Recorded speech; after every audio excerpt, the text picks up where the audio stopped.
straight in. I think we are live. It says we are live. So I will believe in the technology, people, and that we are. So hopefully, 86 always.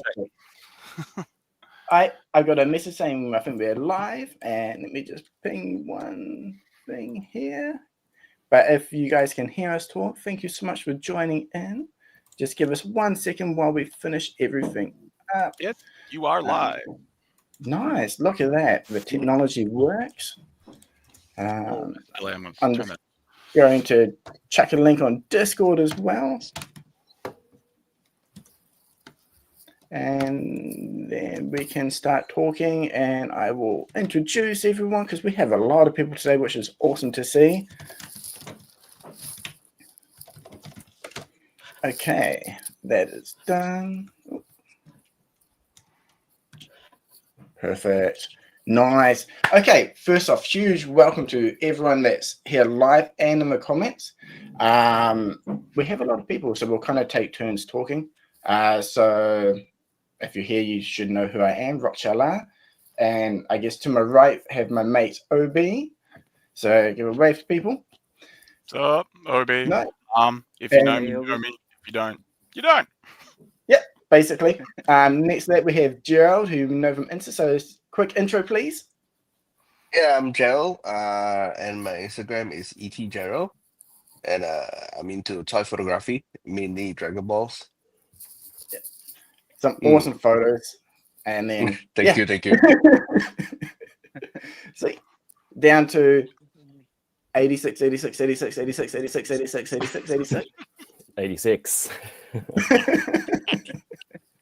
Does it have it there 86 times, or was that just like a count limit for your name? Yeah, probably a count limit. Damn. Was that like the keyboard got stuck on? Was it... Yeah, right, yeah.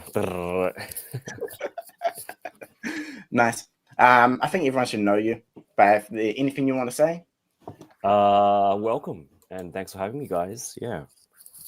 Nice. Yeah, short and sweet. Right. And then to the mystery man himself, the one with no video. Yep, sorry about that, guys. I just have no camera. But I am BurstZG. You can call me Burst.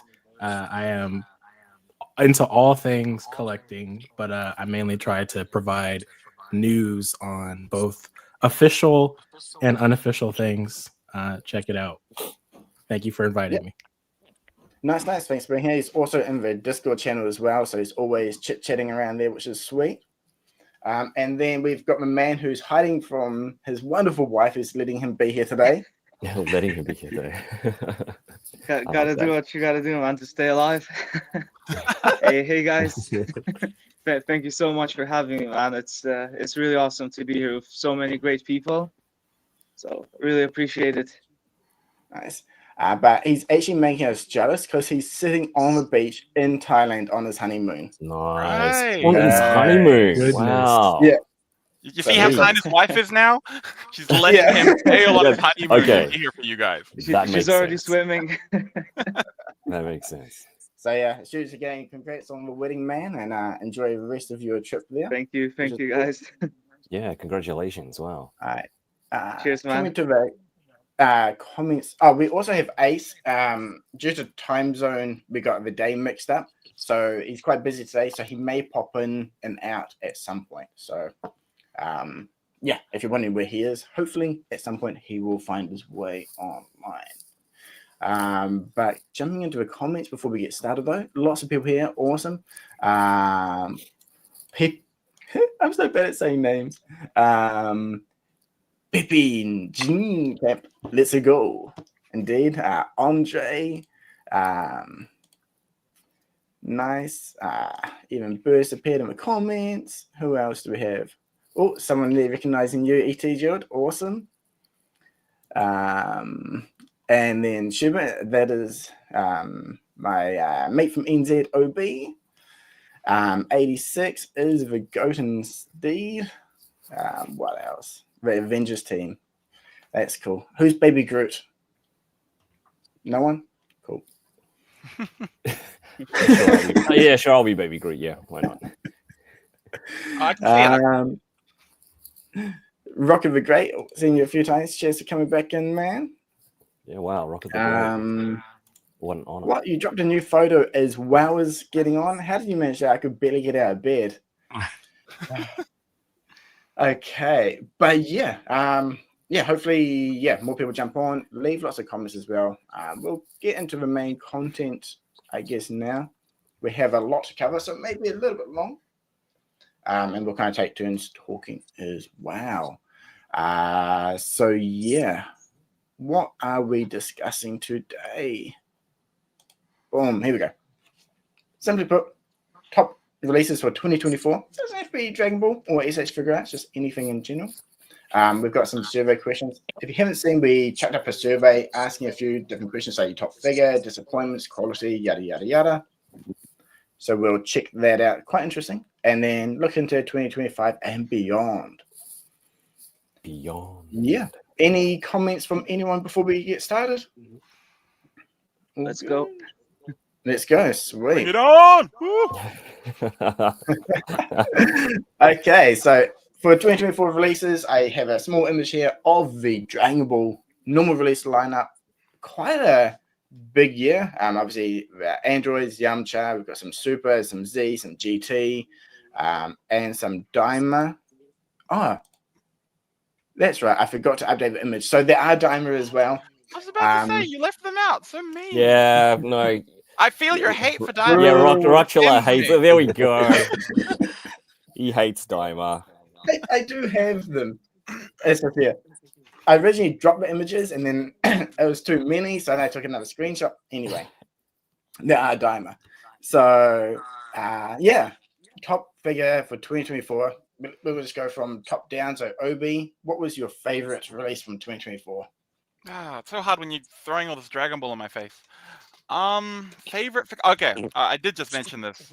It's literally out today, but the S.H.Figuarts Izuku Midoriya, the Deku. Yeah, that. So That one there? Yeah, I literally just got to play with that. Yes.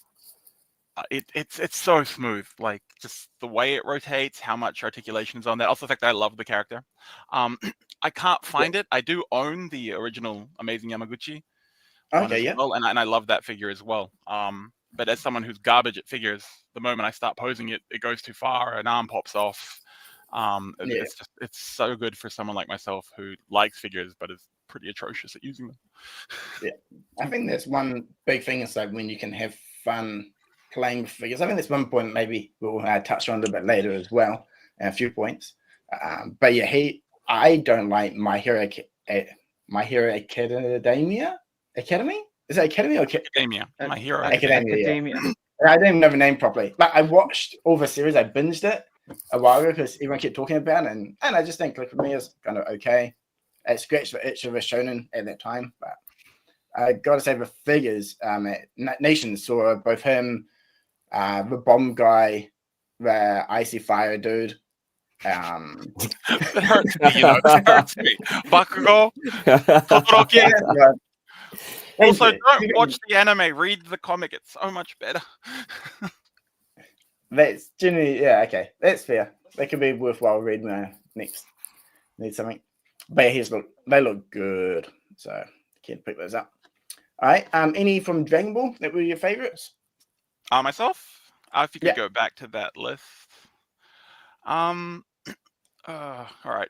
Personally, I really love that exclusive. The Goku with the Kinton with Gohan set. Yeah. I actually have mine right here next to me. Yeah. That seriously has been one of the best releases. Like, technology wise, it's nothing super new, but I feel it's again, like just that scratches that itch. It's that scene from my childhood that I can now recreate. It's just a set that was like so full of different stuff that makes it really fun to play with, pose with. Yeah. And I think that was it for me. Technology wise, the new Daima Goku just also same holds true for the GT Goku, but just like the ability to pose and sort of articulation you get with newer small figures, which was nigh impossible just even a few years ago.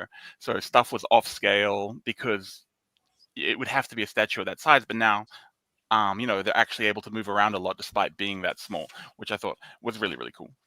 Yeah, definitely. Way too long to pull out of the box, but yeah. There we go. Back to my normal view. Nice. Yeah. Hang on, let me highlight that. Which one is it? I'll be on to look at your beautiful face. It's all good. Too many options. It's I fine. don't know. Yeah, that bad boy. That one is so good. Definitely one of my Obi, do you favorites. keep it in box? This is why it took me a second to get it out, because I keep it in this box while I'm at it, because I don't trust Okay. to not drop it off the Right, shelf right. and wreck it. I have opened it. I have played with it plenty of times. I just put it back in the box when I'm done. Yeah.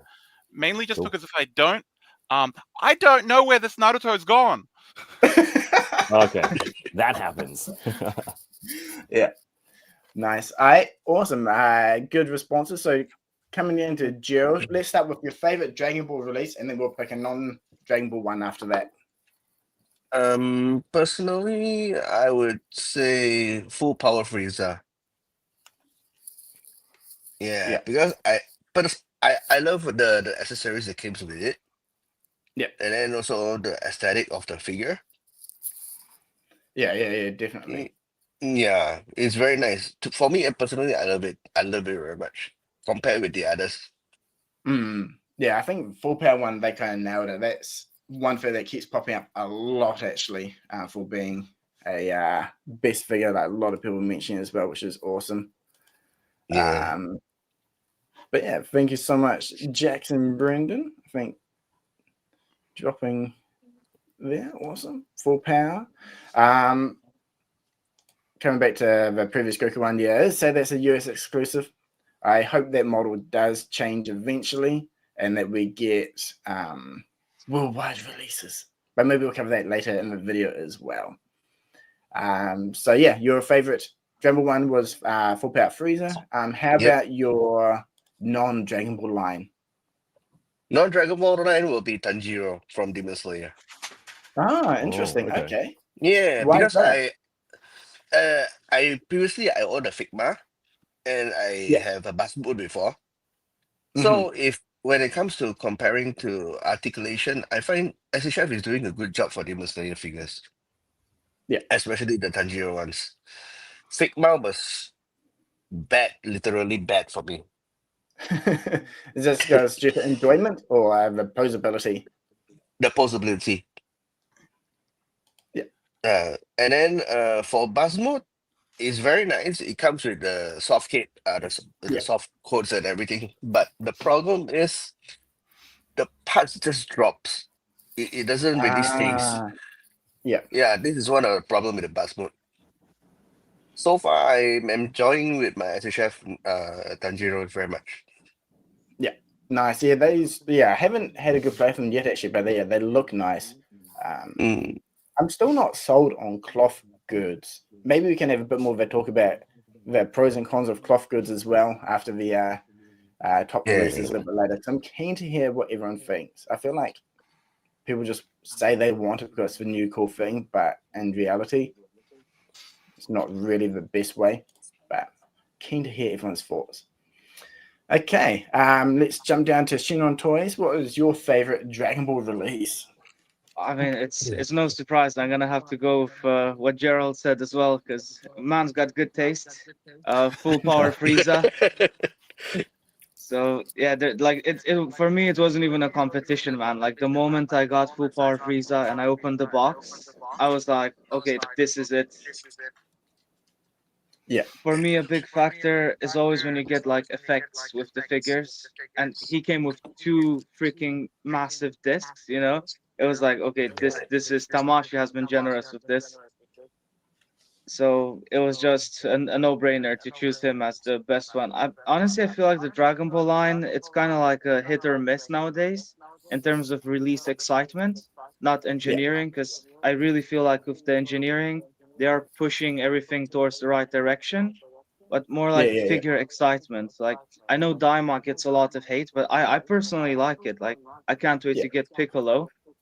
So it's, I'm super excited to see what the future brings. Definitely a huge roster of characters that they can still focus on. Definitely. Yeah, I think that's a valid point you mentioned. It's like, for most part, the Dragon Ball ones aren't bad. but like you said, it's the excitement. It's like, yay, yay. Yeah. It's like a roller coaster, man. Exactly. Yeah, and then you get that old one, which is like mind-blowingly good, right? Yeah, exactly. Like Kiwi, yeah. Yeah. And then I guess Go for it, man. what else? Oh yeah, the non-Dragon Ball ones. I would have to go with the Kaiju number 8 line. Like I would say the best one for me was Kafka, or Kaiju number 8. Yeah. I mean, it's just there's something about that line, you know, it just scratches every itch of like this, you know, post-apocalyptic kaiju battle, whatever, you know, it's just, and also the manga is brilliant. It's like I'm up to date with the manga, which is really rare for me to be up to date with anything. So, but you know, Kaiju number 8 and Chainsaw Man, those are like my, you know, in the special corner of my heart. Nice. Yeah, definitely. Like Kaiju is definitely one of my favorites, and it's one of those lines I absolutely love. But also, I think since I really like the series, I was really, I guess, hoping for a bit more. So I'm always a bittersweet, a little bit with something. But yeah, Kaiju 8, he's fun to play with. I highly recommend everyone to jump on the line if you're a fan of a series. You'll definitely have some good fun with those figures. Also, just if you have a line you like, supporting it is the best way to get everything you want, obviously. Exactly. Say also, that for the people in the back. Also, thanks for pointing out, you know, there's the ups and downs of the line. Feel free to just rip into things. Don't be nice just because I'm here. Oh, we won't. Oh, don't worry. We have the best one saved for last. Before we jump on the next one, just Zyra, my man, how's it going? Good to see you. Yeah, Yusuke, that's Yu Hakusho guy, right? Yeah. Yusuke. Seems a lot of people love him, so we'll see a little bit of that later as well. All right, cheers for that, Shenron. Let's jump on down to BurstZG. All right, what was your so DV? Mine are kind of tied, but for the same reason. So I really liked the Namek Saga Vegeta as well as the Kui. And I know it's just like more or less the same kind of engineering we've seen, but I really love seeing these figures get these stylistic expressions. It's exactly what I've been waiting for. You get such creative options when you want to take photos, even for people that do stop motion. I love it. And I hope to see it become more of a widespread thing and not kind of like a, you know, maybe once, twice a year thing, like a little bit more widespread. And maybe even for whatever else happens in the future, you know, in one of these series, movies, whatever pops up, it looks literally like it's plucked out of there, one for one, you know, like how these Dokkan Legends and all that stuff looks one for one as well. Yeah. Nice. Yeah. Like seriously, man, Kui and Vegeta, love those. Like, I think I was with 86 at Tamashii Nations, not this year, last year, when he was revealed, and we were both just like standing there with like mouth open, going, "This is just too good." Like, just mind blown. Like, what the fuck? Like that face being exploded is just like, the next level, and won that on like so many figures, right? Exactly. One thing that's really cool about that is just because of restrictions with licenses and what's not, you're not allowed to do an actual exploding figure or like something too violent. But being able to capture that like at the moment right before it happens is like the borderline of what can be done, and it's cool every time, you know, they kind of like chase that. That's interesting. Yeah. I do have a question from a Dragon Ball point of view. Is the Kitanai Hanabi scene, is that famous in English? Like, I haven't watched the show in English in so long. What do they even say when he does that exploding scene? Dirty fireworks. Dirty fireworks. Okay. Dirty cool. So fireworks. it does have a proper like. I didn't realize it was so popular. Like, I didn't realize it was a thing until this figure came out. Then, like, my Japanese mate was like, you know, Kitanai, you know, like the dirty fireworks, and everyone was saying like, "This is a thing? Shit, am I a fan or am I just?" That was what it was for me, and then I realized there's like cups of it, T-shirts of it, and all this like merchandise. I was like, oh, man, I obviously missed something. So that's the thing in the US as well. Apparently so. Yeah. Like, did you know about 86? Yeah, but like not to that extent. Yeah. Yeah. Man, yeah. Okay, that's interesting. I wonder what else it is. I'm sure there'll be other ones like this that will pop up randomly when some figure gets announced, and you're like, "That's a thing." Swiss, oh yeah, Burst, you're non-Dragon Ball. Non-Dragon Ball. I'm gonna give it to Undead Andy, man. This figure, I slept on it so hard, and that's just because I didn't want to give the show a chance. I was like, this looks kind of weird, but past that first episode, I was in. I had to get both him and Fuko, and together, like, they're very well done figures. They capture their scenes perfectly. But Andy's articulation, I think a lot of people would be surprised when they got the figure in hand how well it is, especially for a bulkier and suited character. I love that. One thing I would have loved to see, though, is a little bit more customization for, his bloody mishaps. But understandably, for first figure, it's great. Yeah, I was surprised. Like, I think I watched like the first 1 or 2 episodes of For Wife, and it's like such a weird, loopy series. Wouldn't mind seeing more. And then because we saw the figures at Tamashii Nations last year, right? 86. Yeah. Yeah, we did. And we're like, this is cool. Random, don't know much about it, but they look good. And I think I was talking with OB the other day saying I want more like suited characters, like talking about like old releases. I think it's like the Ega Dorobo. I'm not sure if you guys know about it in Japan, like before movie plays. There's like these guys like with a alarm and a camera here, and they're like, don't film movies. It's illegal. Yeah. Wasn't that released before though? I feel like that. Yeah, was they were. Yeah, they were. Yeah. They're like the camera guy and the alarm guy. Yeah, like many years ago. I was talking from a Japanese mate as well. Like, they're like, man, we'd love an updated version of those just because it's so like random and goofy and funny, and like you get a suit body. Yeah, that's true. Yeah, nice. All right, good picks there. All right, coming down to 86. What is your favorite DB release for 2024? I'm not going to say my favorite, but one that I really, really, really liked. I wouldn't say that it surprised me, but was the Tamashii Nation store. What do you call it? The Z Warriors one? Store. Yeah, that's the one. Thank you, OB. Z Warriors, Goku. The clear parts, yeah. Yeah, the clear parts. Again, like in terms of like engineering and technology. Yeah, I mean it's just the Goku that we've had all these years now, and there's nothing wrong with that. I've been going on like like an older figure binge recently, tracking down older figures, and it's because I appreciate the older stuff. I really like the initial releases that S.H.Figuarts like put out with the Dragon Ball line, and I think that, I guess you could say, outdated body now is one that I think still holds up. Throwing those like fantastic heads, it was just something like so simple that made it so enjoyable.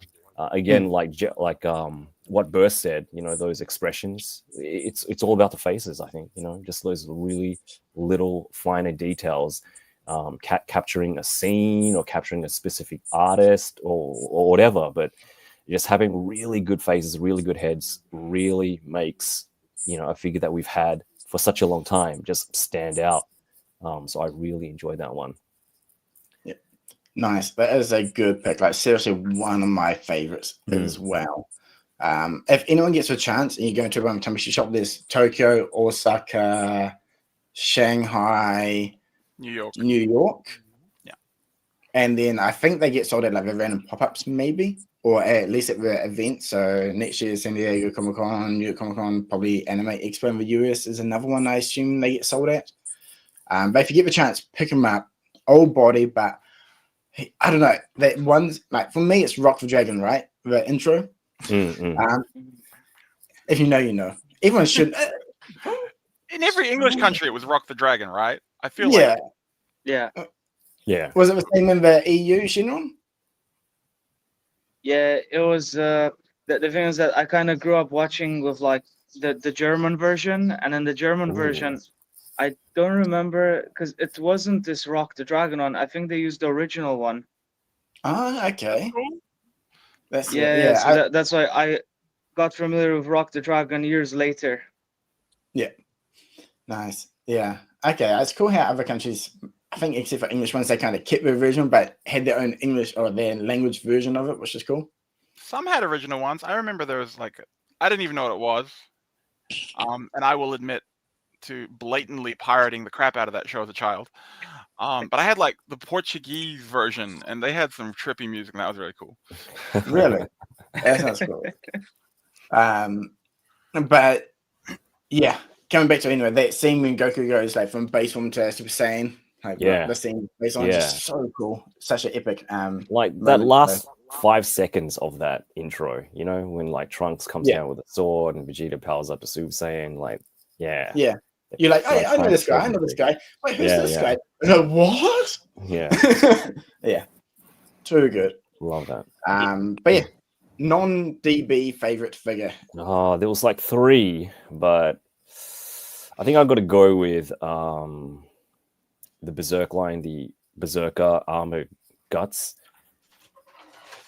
I had really high hopes for like Guts, the initial release, and for me, when that got released, I don't know, maybe it was just my copy, but it just didn't kind of live up to what I expected it to.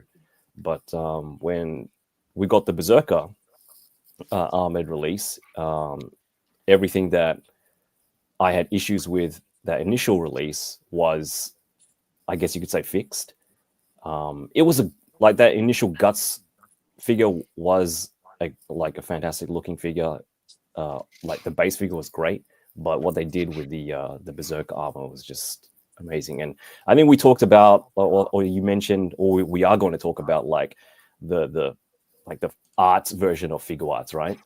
I think this is like, you know, the definition of the arts version of like the Figuarts. Like it just looks amazing. All the details.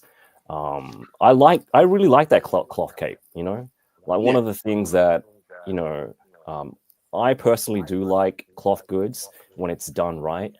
But this has like no stitching seams or anything, so it doesn't throw things off proportion or scale.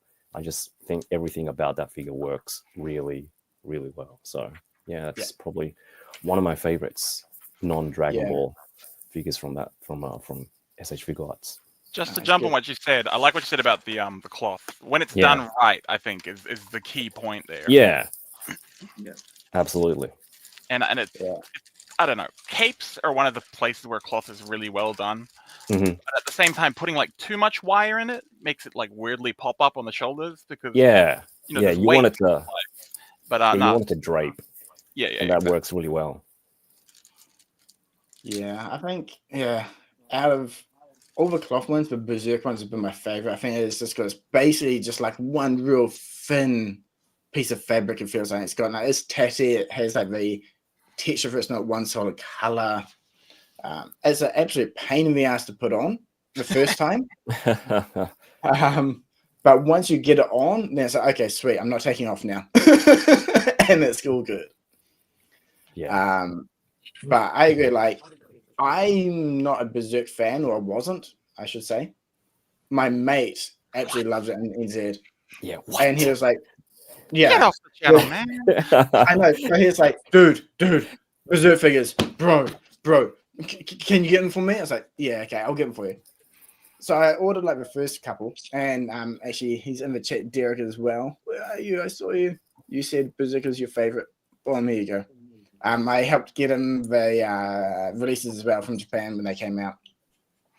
So I ended up picking up multiple of them, but none for myself, right?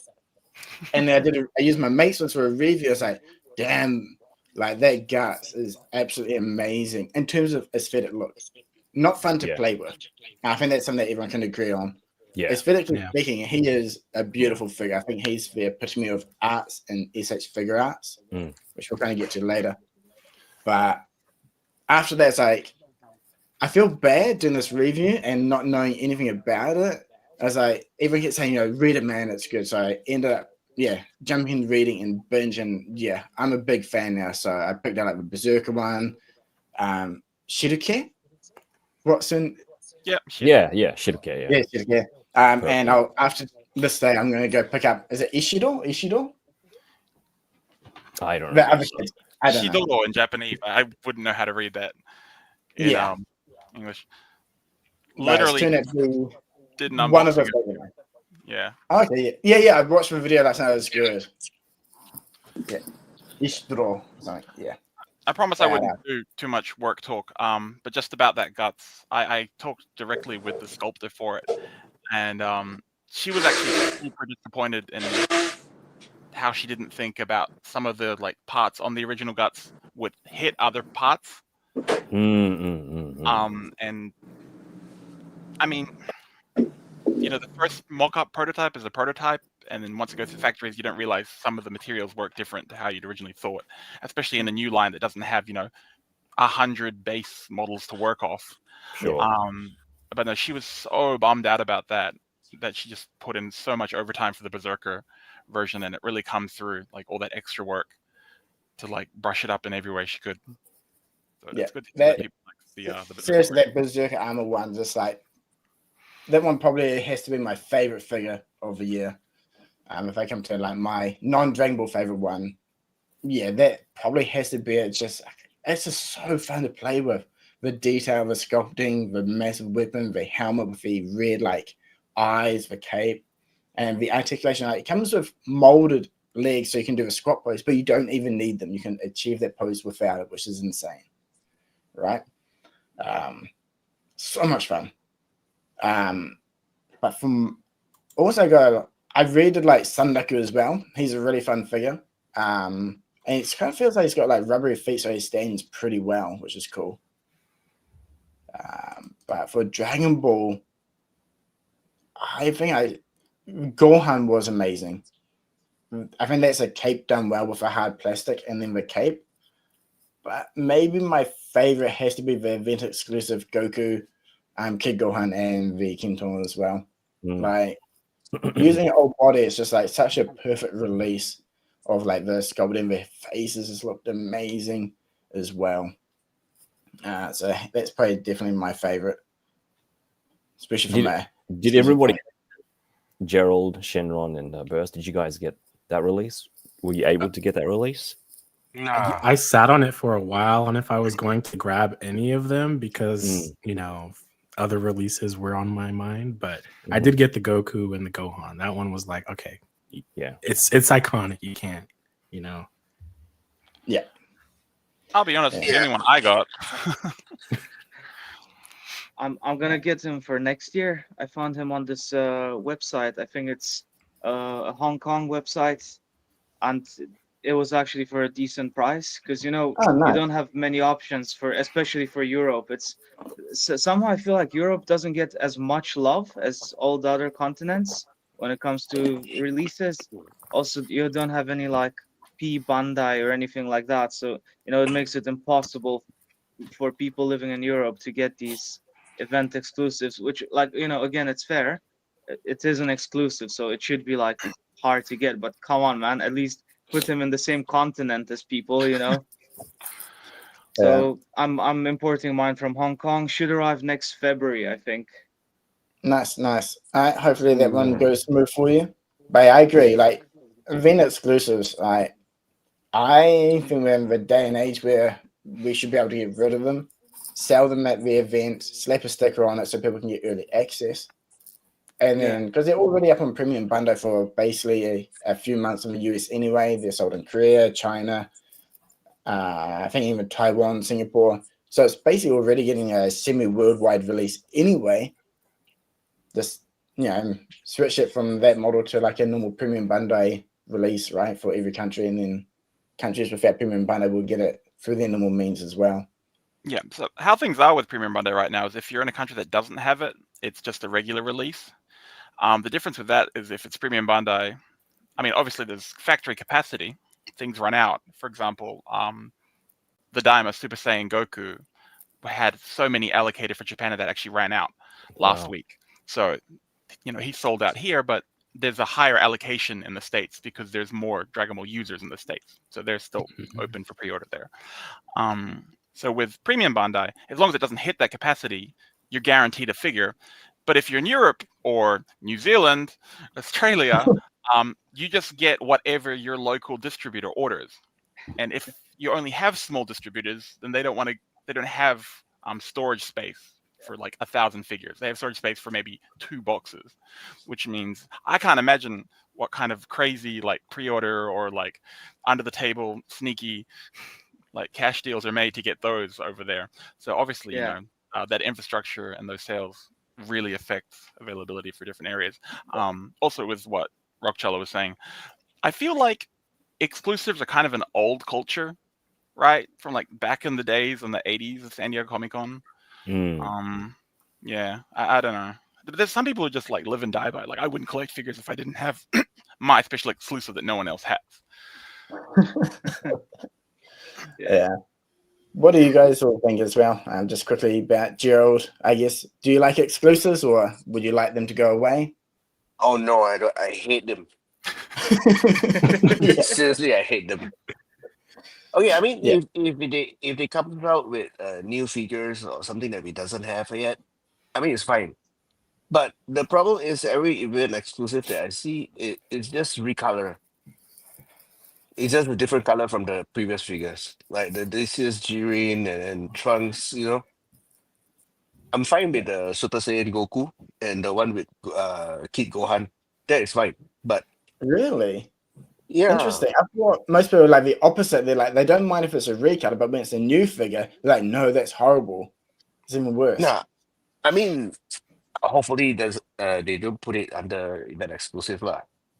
Is a general release would be good for everyone. But yeah, if you're gonna do something exclusive, might as well do something new instead of recolors. Mhm. That's my point actually. True. I get that because I must say, all of the really new ones, while it may not be straight away, they have eventually come to Japan in one way or another, or they've had another alternative release for a couple so far. We've had like the Blue Shirt Goku, and then Super Saiyan 2 Goku's coming at an event next month. Yeah. So those ones have kind of trickled down, whereas the other ones like the Android 17 and 18, which are amazing, I probably never see them. So Yeah, unless you want to pay $600 for both. No, everyone go around watch like millions of the videos, please, and maybe the YouTube money will come out and go. Oh, you can buy Rockchala's merch. And, Man, you got your $2. You're already good. But yeah, what about you, 86? I mean, I think you're in a similar boat to me where it sucks, but you know people in the US who can help hook you up as well. I don't enjoy exclusives either. I get what Gerald's saying, but no exclusives. Like, yeah, I mean, if we're gonna do it, I think recolors are probably like the way that I guess maybe the way to go. But yeah, like the very first time that it really got to me was like the Blue Shirt Goku. I was like, wow, what the hell? Like this is like a new thing, and nobody else can get it except the people who actually attend the event or in the States.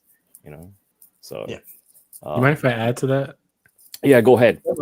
So I actually had started collecting SHF like the year after that, and I was set on getting my line started. Like I wanted everything, right? So I went on eBay, Mercari, everywhere that you could think to go look for one that wasn't going to be like in the 200, 300s. And, knowing that Japan, I think had the, was it like a raffle for you guys kind of? Yeah, it was a raffle. Yeah. So I had gotten one of those releases, and still it bothered me that there was not going to be a way I could get a whole bunch of duplicates of that particular Goku. UI signed Goku, that one was cool, but just the body alone, I know a lot of people still want, for example, a mid transforming or just Namek Goku in the undershirt, right?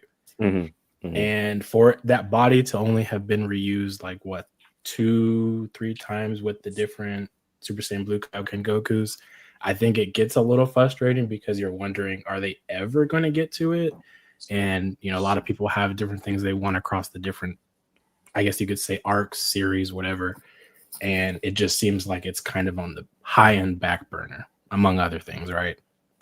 Yeah. And I think it just becomes one of those things where if they did do something new every year, you question, are they going to touch back on it? And how long would that take? Because, for example, like Nappa, when he was the EE, everybody wants a shirtless Nappa, right?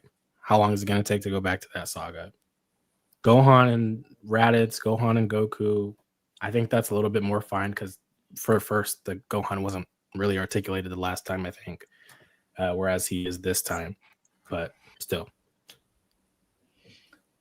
Yeah, man, I think you made some valid points. And actually, in the comment section, it's going off as well about what should an exclusive be, like just a brand new one or just a recolor and stuff. But I think everyone's kind of seems to be the consensus that it's kind of an outdated system. And like you said, like a lot of people, when a release comes up, they want to get it and maybe they can't, or maybe they start collecting. And those exclusives, due to a reason, maybe they're really expensive, so you have to jump through a lot more hoops. And I feel like that blue shirt Goku was where I feel like the bootlegs third-party ones really started booming. And they're basically piggybacking off this outdated model of event exclusives. But I think maybe we can talk about that one there in the bootleg section of this stream as well, because I'm keen to hear everyone's thoughts on that. It'll be an interesting conversation for sure. Yeah, but coming to the Premium Bundle one, I think Premium Bundle gets a lot of unnecessary hate, and I think maybe it's due to not really understanding the model too well either. But just to simply put, right, Premium Bundle is the direct website where you can order the figures from. And they are exclusive to Premium Bundle. Yeah, well, like I said, unless you're in a country without Premium Bundle. Yeah, exactly, right. So, like for US and Japan at least, you have like this window to pre-order. You chuck in your pre-order, the item will be shipped to you. Yeah, you can't go into a shop later to buy it, but it's basically the same with a retail release anyway, where it'll go out for pre-order, and you may find it in shop, but a lot of time you won't either for popular releases. So not too different there. Maybe a little bit easier to pick up later, but those are like your more general wider release figures. But if you're in a country without Premium Bundle, it's the same method. It just depends on your country you're in, and if you can't get it anyway, your country's probably screwed regardless, and you're probably importing from another country. I mean, there's pros and cons either way. So let's have a look at the deck, for example. He sold out in all about 30 minutes of going from pre-orders. If that was a Premium Bundle item, then everyone who wanted it would have been able to get it. But, they kind of swing either way. I feel one of the reasons that the Premium Bundle gets a lot of hate in the States is, and if I'm wrong, correct me, the culture, for one. Like, Japan is very much a pre-order culture. So everyone here, you're very much aware you're paying for stuff in advance. Figma, for example, like they drop their pre-orders like years in advance and they get delays. And so it rocks up 2 years later and like, oh yeah, I bought this. Not a big thing. Also, it didn't help that the original Premium Bundle US had a pretty bad shipping system in the beginning, like banged up boxes and stuff. So they didn't really do a great job from the start. It's definitely a lot better now. But Premium Bundle is made to order. So, if you want one, with the exception of, I said, that factory capacity, and sometimes it just gets crazy, you can generally get what you want. But the problem is, again, for people who jump on the series, 4 years later, you're not going to have a chance to get that thing that came out before. Yeah. I think, at least for the US and Premium Bandai, the way I look at it, like when I started collecting, I was grateful that they put those figures that may not have a chance for a widespread release, like, for example, Android 19 and 20. Android 19 being one of my favorite figures that they've done so far. I feel like that I wouldn't have seen that on shelves ever. So in that capacity, I feel like Premium Bandai does well of being able to give us chances for those kind of figures. Like Kui, for example. I don't know if I would have ever seen a Kui figure ever, except for maybe unofficially in some capacity, right? But I also do kind of see a little bit of rocky motion with people who don't want to order Premium Bandai because of the wait period. They see people who are getting it from the event, as well as now, some of the Tamashii Nation stores in Shanghai, Tokyo, and New York, I think, are getting them, and they don't like that wait time. But it's like, in a way, that's kind of the event exclusive part of it. I feel is you're at the event, you get it now, or if you feel like you want to spend an extra $50 on top of the retail price to get it sooner, do that. But yeah, I'm kind of a laid back guy. I've never had a problem with waiting because there's always something around the corner. But I kind of feel like that's at least how I've seen a lot of complaints every time a new event exclusive gets announced every, San Diego Comic Con or whatever. Oh, I don't want to wait till February 2025 or 2026, whatever. It is what it is, man. Go to the events or order it. I sorry to be blunt, but Yeah, I agree, man. But yeah, I do agree. Retail releases do tend to get a more regular re-release, especially if it's a popular figure opposed to Premium Bandai. But with the surveys lately, I think that's been nice. This is the second one. There's the 15th anniversary one with Vegeta 1. We've got the announcement coming for the current one. I think that could be like a yearly or bi-yearly event. He goes all the figure releases, just vote for ones you want to re-release on, and if it's Premium Bandai, I don't know, slap a sticker saying survey winner, so it's slightly different, or rename it survey winner, whatever, Android 19 or whatever it is that people want at the time, right? And that gives people who are maybe jumping to the line another chance of getting these figures which are sought after by the community. I will just type in. I gotta stop talking about work. That'll be announced on the 24th of January. Just Nice. Ooh, nice. So the countdown. Also, I obviously know what won. It was a landslide. It was a landslide. However, again, I shouldn't be talking about this. So the guy in charge, he was like, "It's gonna be this one. I know it's gonna be this one," and he actually started like checking the old the mold for it and getting it ready to make sure it was workable. And then we got the results, and it wasn't the one he thought it was. and he was like, "Screw it, no, I'm just gonna do the one I wanted to." And his boss was like, "No, you can't take a vote and not honor the vote. And go find the other mold. We're doing the one that got number one." And he was like, damn it. It was Mr. Satan, right? I don't blame him, man. Mr. Like, Satan, from what OB says, find I'm out. like, oh man, I kind of have an idea. I'm actually really disappointed Master Roshi did not make the top 10 on there. I'm scolding everybody. I know, right? He needs a re-release. But just quickly, thank you so much, Barry, man. Shitterworks, you're a man. When you come to Japan next year, need to catch up and grab a drink or something.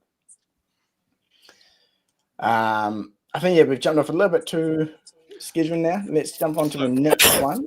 Going at this pace, we're not going to be done. And no. Shenrontoyz is just going to abandon him and go for the next time. I know, right? Quickly though, highlights for some of the figures this year, at least for other lines. You guys went nuts with the Kaiju Sandaku from Shangri-La, Undead Unlocked. We've got Freerin. So many lines. It's absolutely insane. And then a quick look at the survey questions for the top 24 figure. It might be a bit small, but basically it covers our sentiment of Full Power Frieza just got absolutely smashed with like the votes, and then Ichigo Dual Zangetsu. I know that's been a big thing over on Discord as well for the Bleach line. I think up until now, Bleach line has been like, it's cool, but a bit basic. Zangetsu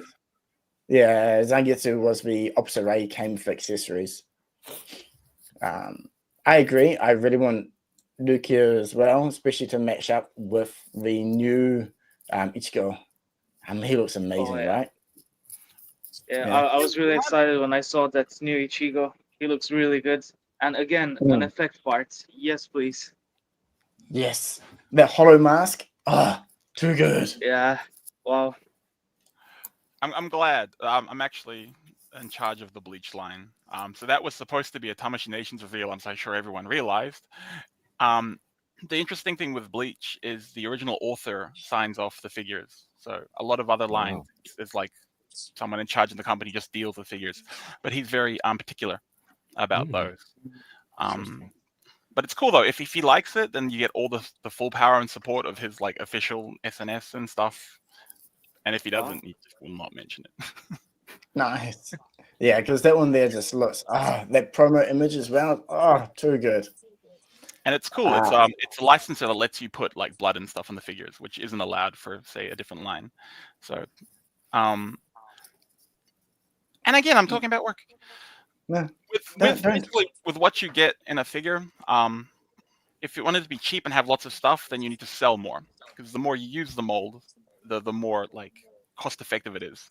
Versus, as we said, something like Kui, who like it's a small amount, so you have to curve costs and stuff, and you either increase the price or you take stuff out of it. This was one where like all the feedback from the previous I don't know, Ichigo was lack of effects.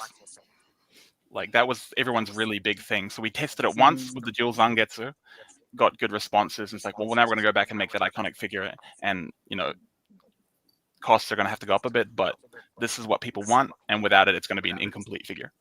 Yeah, I think I'm happy with that as well. Like, I think these days figures are kind of expensive anyway, so I'd rather pay that a little bit more and actually get a complete figure in the first go.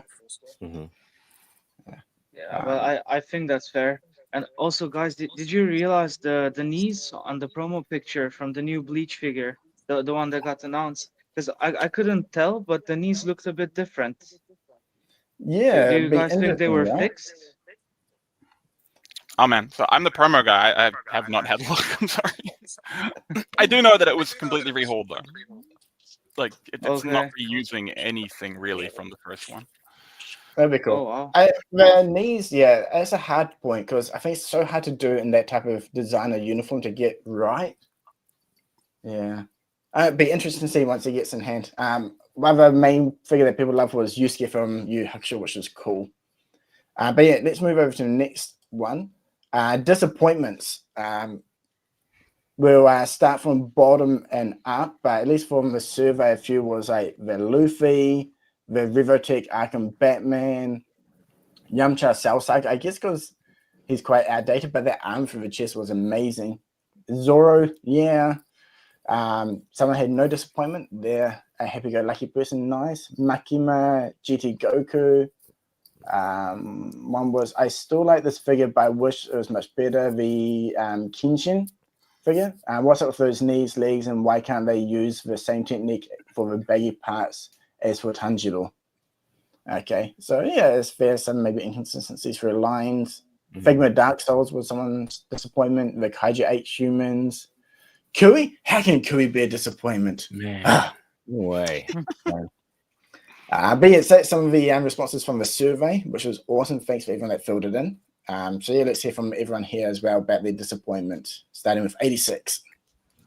Yeah, like I think I answered this question on like somebody else's live or whatever, but yeah, I'm sorry, ShenronToyz, but my overall disappointment for like we're talking about S.H.Figuarts line, right?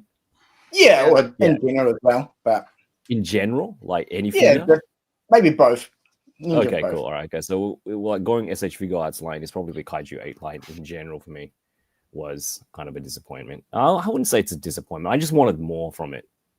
I mean, that's a disappointment. Like if you expected more and it wasn't what you expected, then okay, then yeah. I just wanted more from it. Better articulation, more accessories. I think Kaiju number 8 was a good starter, and for that price point, it was probably like correct me if I'm wrong. It was probably the cheapest one out of all of the line, right? Yeah. I mean, that's just what I said before. Because it's the main character, it sells more, so you're able to drop the price comparative to how many you're making. Yeah. But yeah, I don't know. I was just the articulation is okay, but I think especially for characters who run around and do a lot of action stuff, it just wasn't as much as I wanted it to be. In terms of accessories, it was basically just like the main weapon for each character. They couldn't really utilize their sub weapons or anything like that. yeah, like the best figure out of that line, I think, was Kaiju number 9. That pretty much had everything, and they used different materials. It was softer plastics and hard plastics, a mix of both. They had effect parts. If I just wanted every figure in that line to be kind of more similar to that, I guess. The thing I do like about it wasn't a complete disappointment. The thing I do like about that is that you guys included parts for Kaiju number 8 with every release. That's pretty cool. Yeah, I like the extra masks. But yeah, I guess I just wanted more from that line. So for me, I think that was probably a standout, like I guess disappointing line of the year for me with Figuarts. Nice, good response. How about you, Burst? I don't know. I don't have any major disappointments because, I mean, typically, if I see a figure that I don't like, I would avoid it personally. So I don't have anything to say bad about certain figures. But at least from the Dragon Ball line, since that's the one I majorly collect, I probably would agree about the Yamcha. I think it serves its purpose. He's going to stay in the stabbed pose with Dr. Gero. But something about him just felt like it could have had a little bit more oomph to it. With the body, it just felt like I know it was a very, very old mold. I'm pretty sure it's the same one we saw how many years ago, I don't know. But it felt like maybe that could have just gotten a little bit of a rebuff because even it feels like posing with the ankles and everything. It feels super stiff. Yeah. And I mean, design-wise, it's Yamcha, I can tell. But beyond that, yeah, it's just kind of, that's it. Yeah. I think he was revealed at Tamishi Nations quite a few years ago, along with Nappa. There was I think it was at that time called A Proud Sane Prince Vegeta. There's a whole bunch of them. And then it just took a while. I think there was like Dragon Ball Super took off, so then we started getting lots of super releases. So I'm guessing all those figures were planned, and then they probably just got bumped or pushed in the schedule. And then Nappa came out as the event exclusive instead, and then ages later, then we finally got Yamcha. That's right, Tenshinhan and Chaozu were also revealed. So we got those ones, and I think it was like super for ages. So I'm guessing that's probably why he feels outdated, because he probably came out like a few years after his original plan.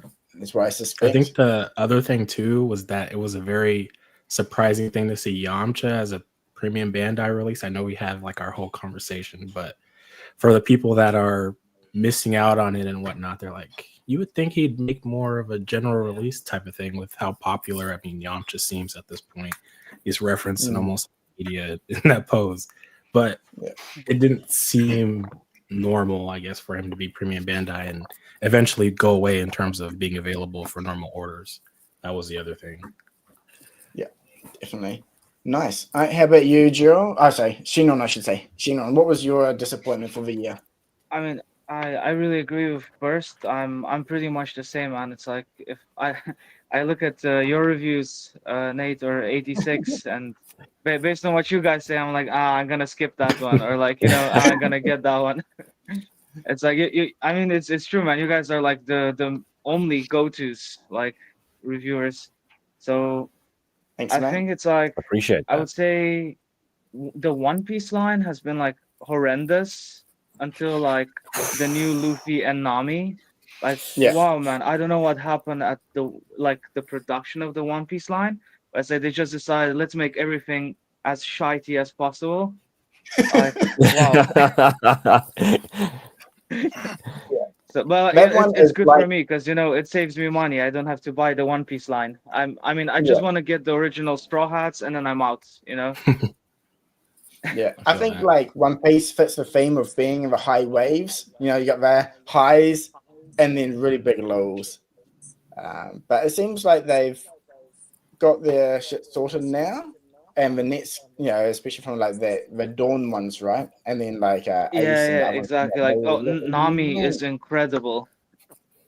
Yeah. And also the new Luffy. It's like, or Luffy, yeah. Yeah, so hopefully it's smooth sailing now, but yeah, some of those ones, like that Zoro, I loved the look of him and the swords and the detail here was really cool. just a pain in the ass to pose. And then if you want to like spread its legs, it's just not a good time. You could have reworded that, if man. you want to, if you want to spread its legs, it's not a good time. You can't. That's your preference, okay? Poor choice of words. And on that note, Gerald, how about you? For me, I don't have much disappointment because, as Shenron said, like what Burst said, if I don't like the figure, I don't buy it. Yeah. But if when it comes to aesthetic, I would say Genshin. The pants is very robotic, and it's like it's so blocky. Yeah. Yeah, that's one of the downside that I see lah for the release into 2024. I mean, Yeah. I'm good with others. Yamcha, as we said, yeah, it's too basic to be P Bandai. Yeah.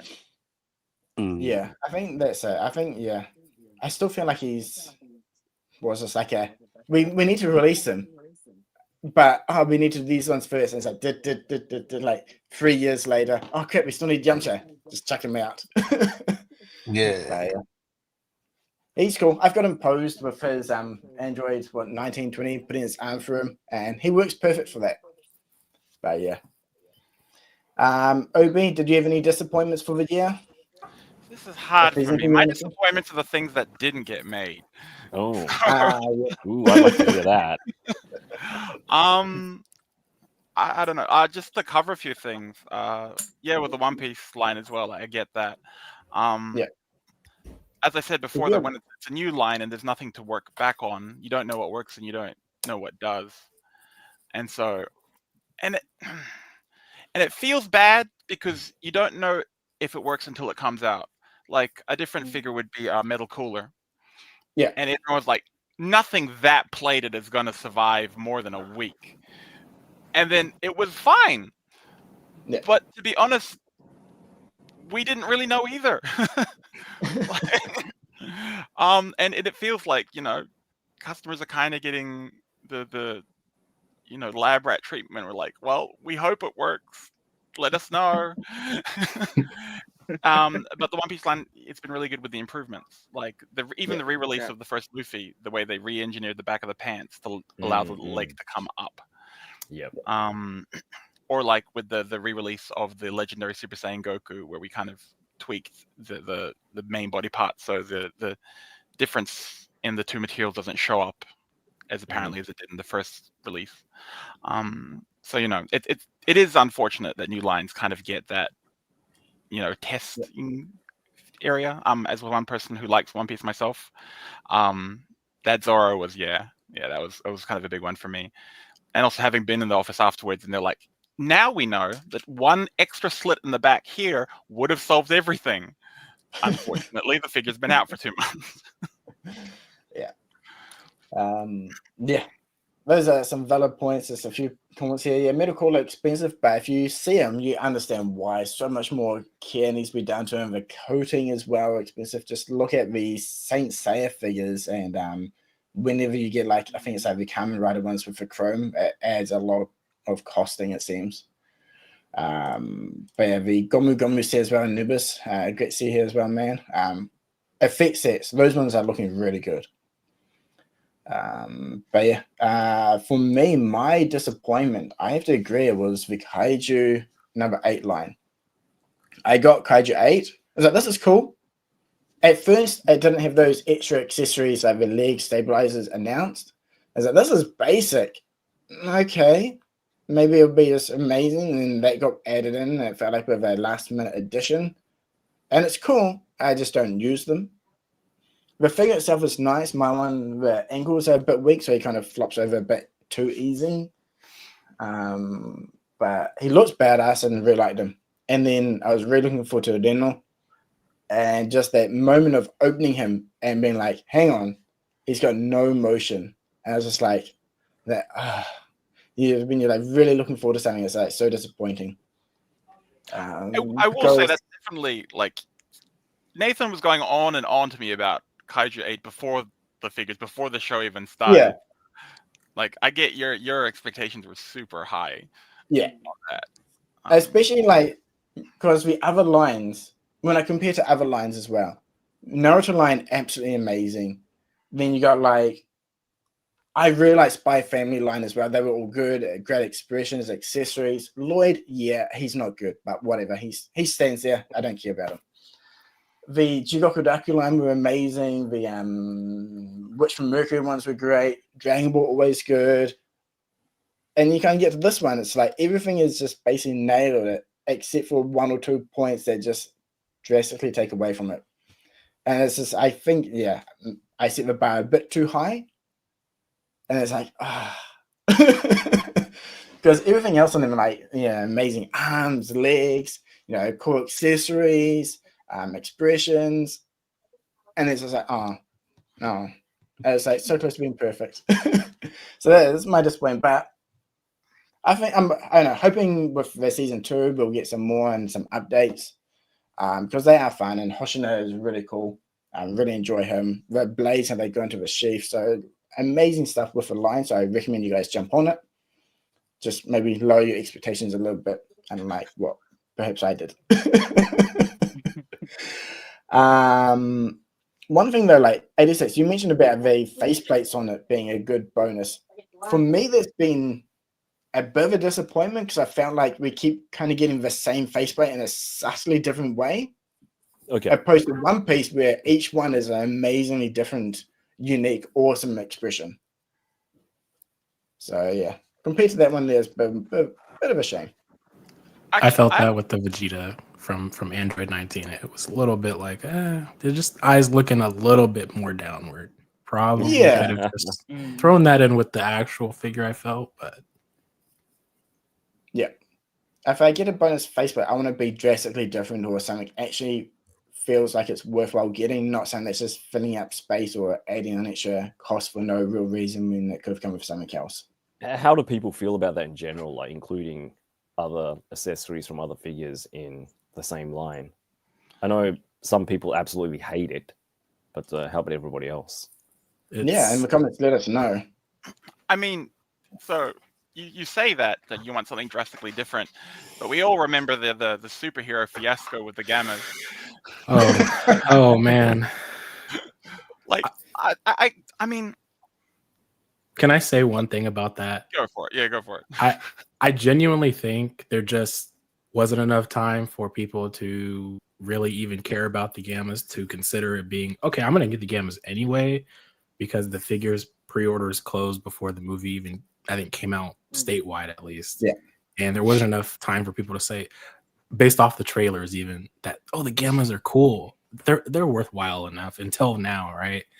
But still, that many faces, I think, being included with one figure for one other figure that's a budget release was questionable. A cape, a whole head sculpt, and then, other stuff. It just felt like a little too much. Maybe one other expression would have probably just been fine.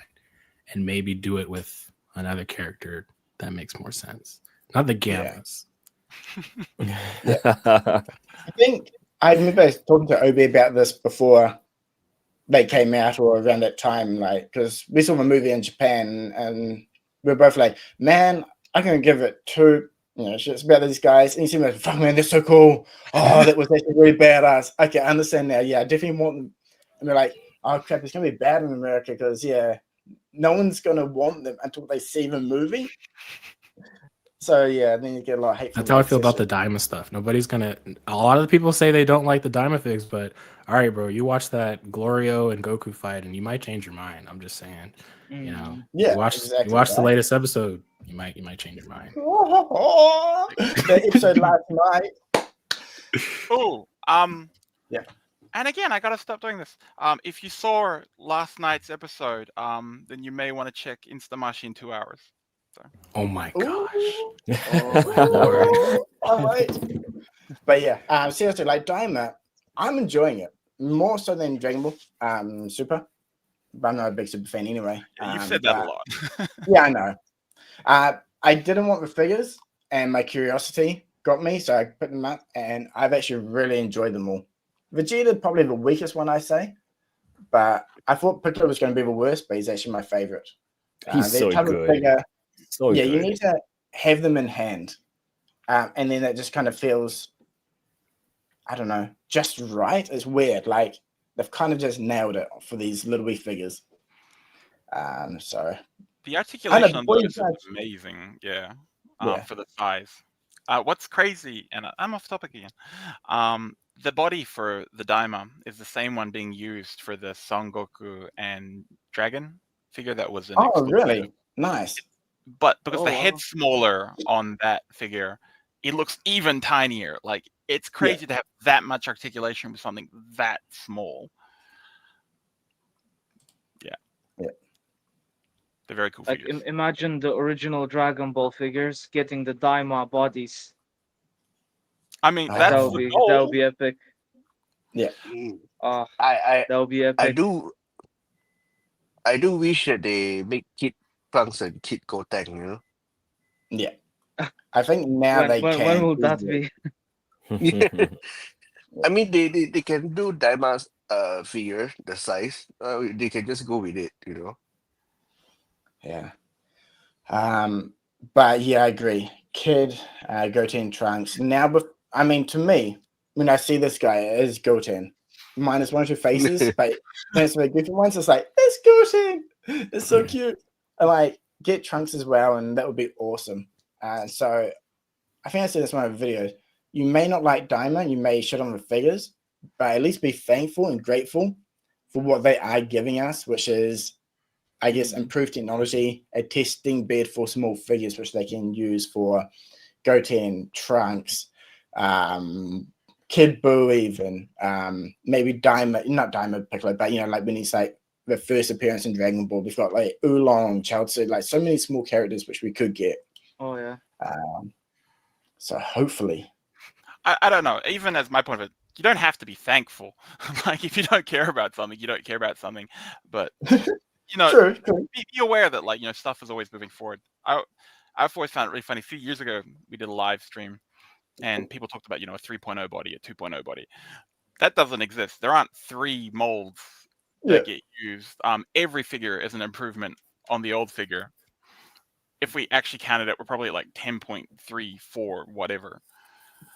Don't say that. They're gonna take that seriously, man. They're gonna be No, balling don't take it 10.3. seriously.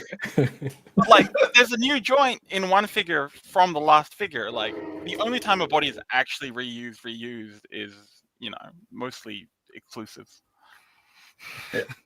Yeah, I remember that when the Discord we did a stream there, and I think it was around the time about the 3.0 Goku. People saying the 3.0, no, this is more like a 5 point something.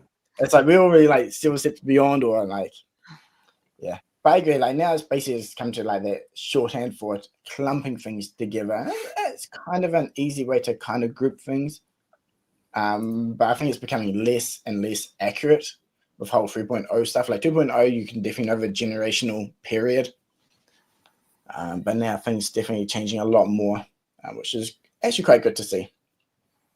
But yeah, let's jump into the other main meaty topic for today, and that is bootlegs. Not something that I think gets talked about too much per se. It's kind of like the not necessarily taboo area, but it's there, but people don't talk about it too much per se in terms about the pros, cons, and impact it may have. So yeah, kind of want to chat about here today. And we did put up a survey. So these are responses from some of the responses. There was about 50 odd people that responded, which is great. So I kind of picked out a small sampling. Otherwise, the text would be too hard for me to read here. So for example, love them. They make characters that Tamashii shows no interest in making. A lot of very high quality head sculpts with blood and battle damage. Largely unimportant. They only reuse parts and could never rival the output of Tamashii, especially now that they're going with so many different lines. If it helps the community from buying figures, that they are looking for a fraction of the price instead of having to pay large amounts secondhand, I think it's fine. I think bootlegs can be harmful to newer collectors, but other than that, harmless.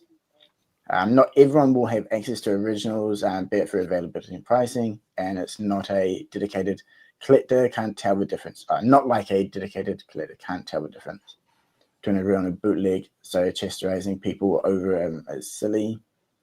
This year, I've enjoyed third-party DB figures much more than official SHF.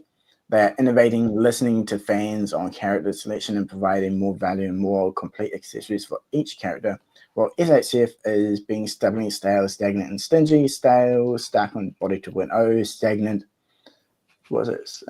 Choosing the face options, figures, and feel more complete. Yeah. Locking desirable accessories like power pole effects behind undesirable figure Goma. Bandai Tamashii feels out of touch, thinking 1.0 cell belongs on a re-release survey out of reach. There's a lot of stuff on this one here. Right? Yeah. And then this one's like, I like when they release figures that otherwise are not available, whether exclusive or just being sold out for a while, or they're an entirely new sculpt. I think they undercut the readily available products just by offering a cheaper alternative. That's where it gets iffy. Also, I think in general, anyone who buys a bootleg is either someone who would never pay the full price for official product, in which case no sale loss, or someone who will buy the official if and when Tamashii releases, for example, Kid Buu. The last one here is, if they are good bootlegs like ShenronToyz or some demonical fit, there's no problem for me because usually they are good figures for a good price. So people who usually can't afford, for example, Mythics, can get them for like 30 USD. Now with bootlegs, which only purpose is to scam beginners, should not absolutely exist. That's kind of a rough sentiment. There's a lot of like no bad, yes, okay, I don't care type comments. I feel like these ones kind of encapsulated the general sentiment for people whether they think they're kind of good, bad, or they're ambivalent. So everyone in the comments, let us know what you think about bootlegs as well, third party, and more important, why do you think they've become more popular? And do you think they have? Maybe they haven't, right? Does anyone want to raise their hand and start with this one? I can take the lead on this one because I've actually seen like if you scroll down Instagram right now, like your feed is bombarded with like all these bootlegs, man. Like all these head kits, all the purple Vegeta and all the upcoming Boo thingy. Like, it's cool and all, but it gets a bit like tiresome. I don't know. It's like for me, like being an old Lego collector, it was always like you have the real Lego and then you have all the other cheap fake stuff from China, right? Yeah. So you would only get like the real Lego stuff. And for me, I see it the same with S.H.Figuarts. Like if you're really into a company that you love and you want to support that company, like you wouldn't go around buying like cheap fake stuff, right? And they're not even that cheap, man. Because I was tempted by this Gotenks figure, the Super Saiyan 3 head, right? Yeah. And it's as expensive as getting a real figure. So I don't understand what's the whole price benefits. Yeah. And also, I don't know if I would trust myself with like having these fakes, and it's a rabbit hole, because you get one, then you get more. And also, speaking of the legalities of this, like I don't understand how this is legal, man. Like, wow, like I remember back in the day, like Lego would sue the hell out of everyone, Yeah. even attempting to copy a set. Like, and Tamashi's Japanese. I mean, isn't that like in their culture? Like, look at Nintendo. Yeah. One point there, like you do see on the news every now and then of like not just Bandai but Japan companies like Takara Tomy as well, where they do raid factories as well, and there'll be like a massive photo lineup of all these bootleg products behind with the police. They're like, yes, we've done our job. Maybe someone didn't pay the right bribe, perhaps, but it does happen. But maybe this is one point we can talk about once everyone's discussed anyway, but what is the cost or loss of value to a company with bootlegs? Obviously, it's sales, but then there's resources put into preventing it as well, right? So, especially when it's like in different countries. But we'll come to that in a moment. Anything else to add, Shenron? That's pretty much it, man. I mean, I don't really care, Yep. but then again, I'm kind of like I would never buy a bootleg because I love Tamashii. Like the OG stuff, right? So Not me at all, but whatever. Yeah. Nice. How about you, Gerald? What do you think? For me, it's pro and cons actually, because if you okay, as Shenron said, if you're being loyal and you love Tamashii and you love SHF, then yes, don't go for the bootlegs or the third parties. But you can't deny that they are doing a good job nowadays, Yeah. especially like Tencent Art Toys, Kong Studios, DF, and lots of other brands as well. First of all, I would say they do a good job on the head sculpt, especially Tencent Art when it comes to Vegeta's head sculpt. Yeah. Something that I don't see from S.H.Figuarts. This is true. For me lah, this is personally just for me. And then Yeah. the second thing is we get varieties of characters that Tamashii would never do. I don't know when would they do it, like Bojack Trunks, for Yeah. example. That is something that everyone wants, everyone wish for. But instead of getting it from S.H.Figuarts, we are getting it from another brands. Yeah. Which is the third party brands. Yeah, and then like like Obi said, the 3.0 or 2.0 doesn't exist, but they still call it a 3.0 body, where they get a new Goku body, which is the Yeah. bulkier one compared to the original ones that we have from S.H.Figuarts. Yeah, everyone. I mean, for my country, a lot of people start to love third parties because of the price. Yeah. I mean, not all, but some of them. But mainly is because of the characters that is released. Yeah. And also I the think hair there's a sculpt. big part.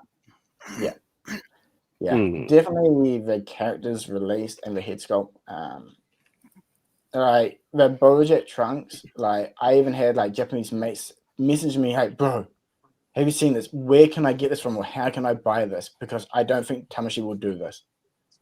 Like this, or Yeah. if they do, it won't be for so like maybe several years down the line. And who knows, maybe they won't be in position to buy things at time where they might change. I think that's one of the big pushing points nowadays, and these companies are kind of jumping on. Because if you look at the Dragon Ball line, like movie characters are so few and far between. And getting a couple now, but there's a lot of movies, right?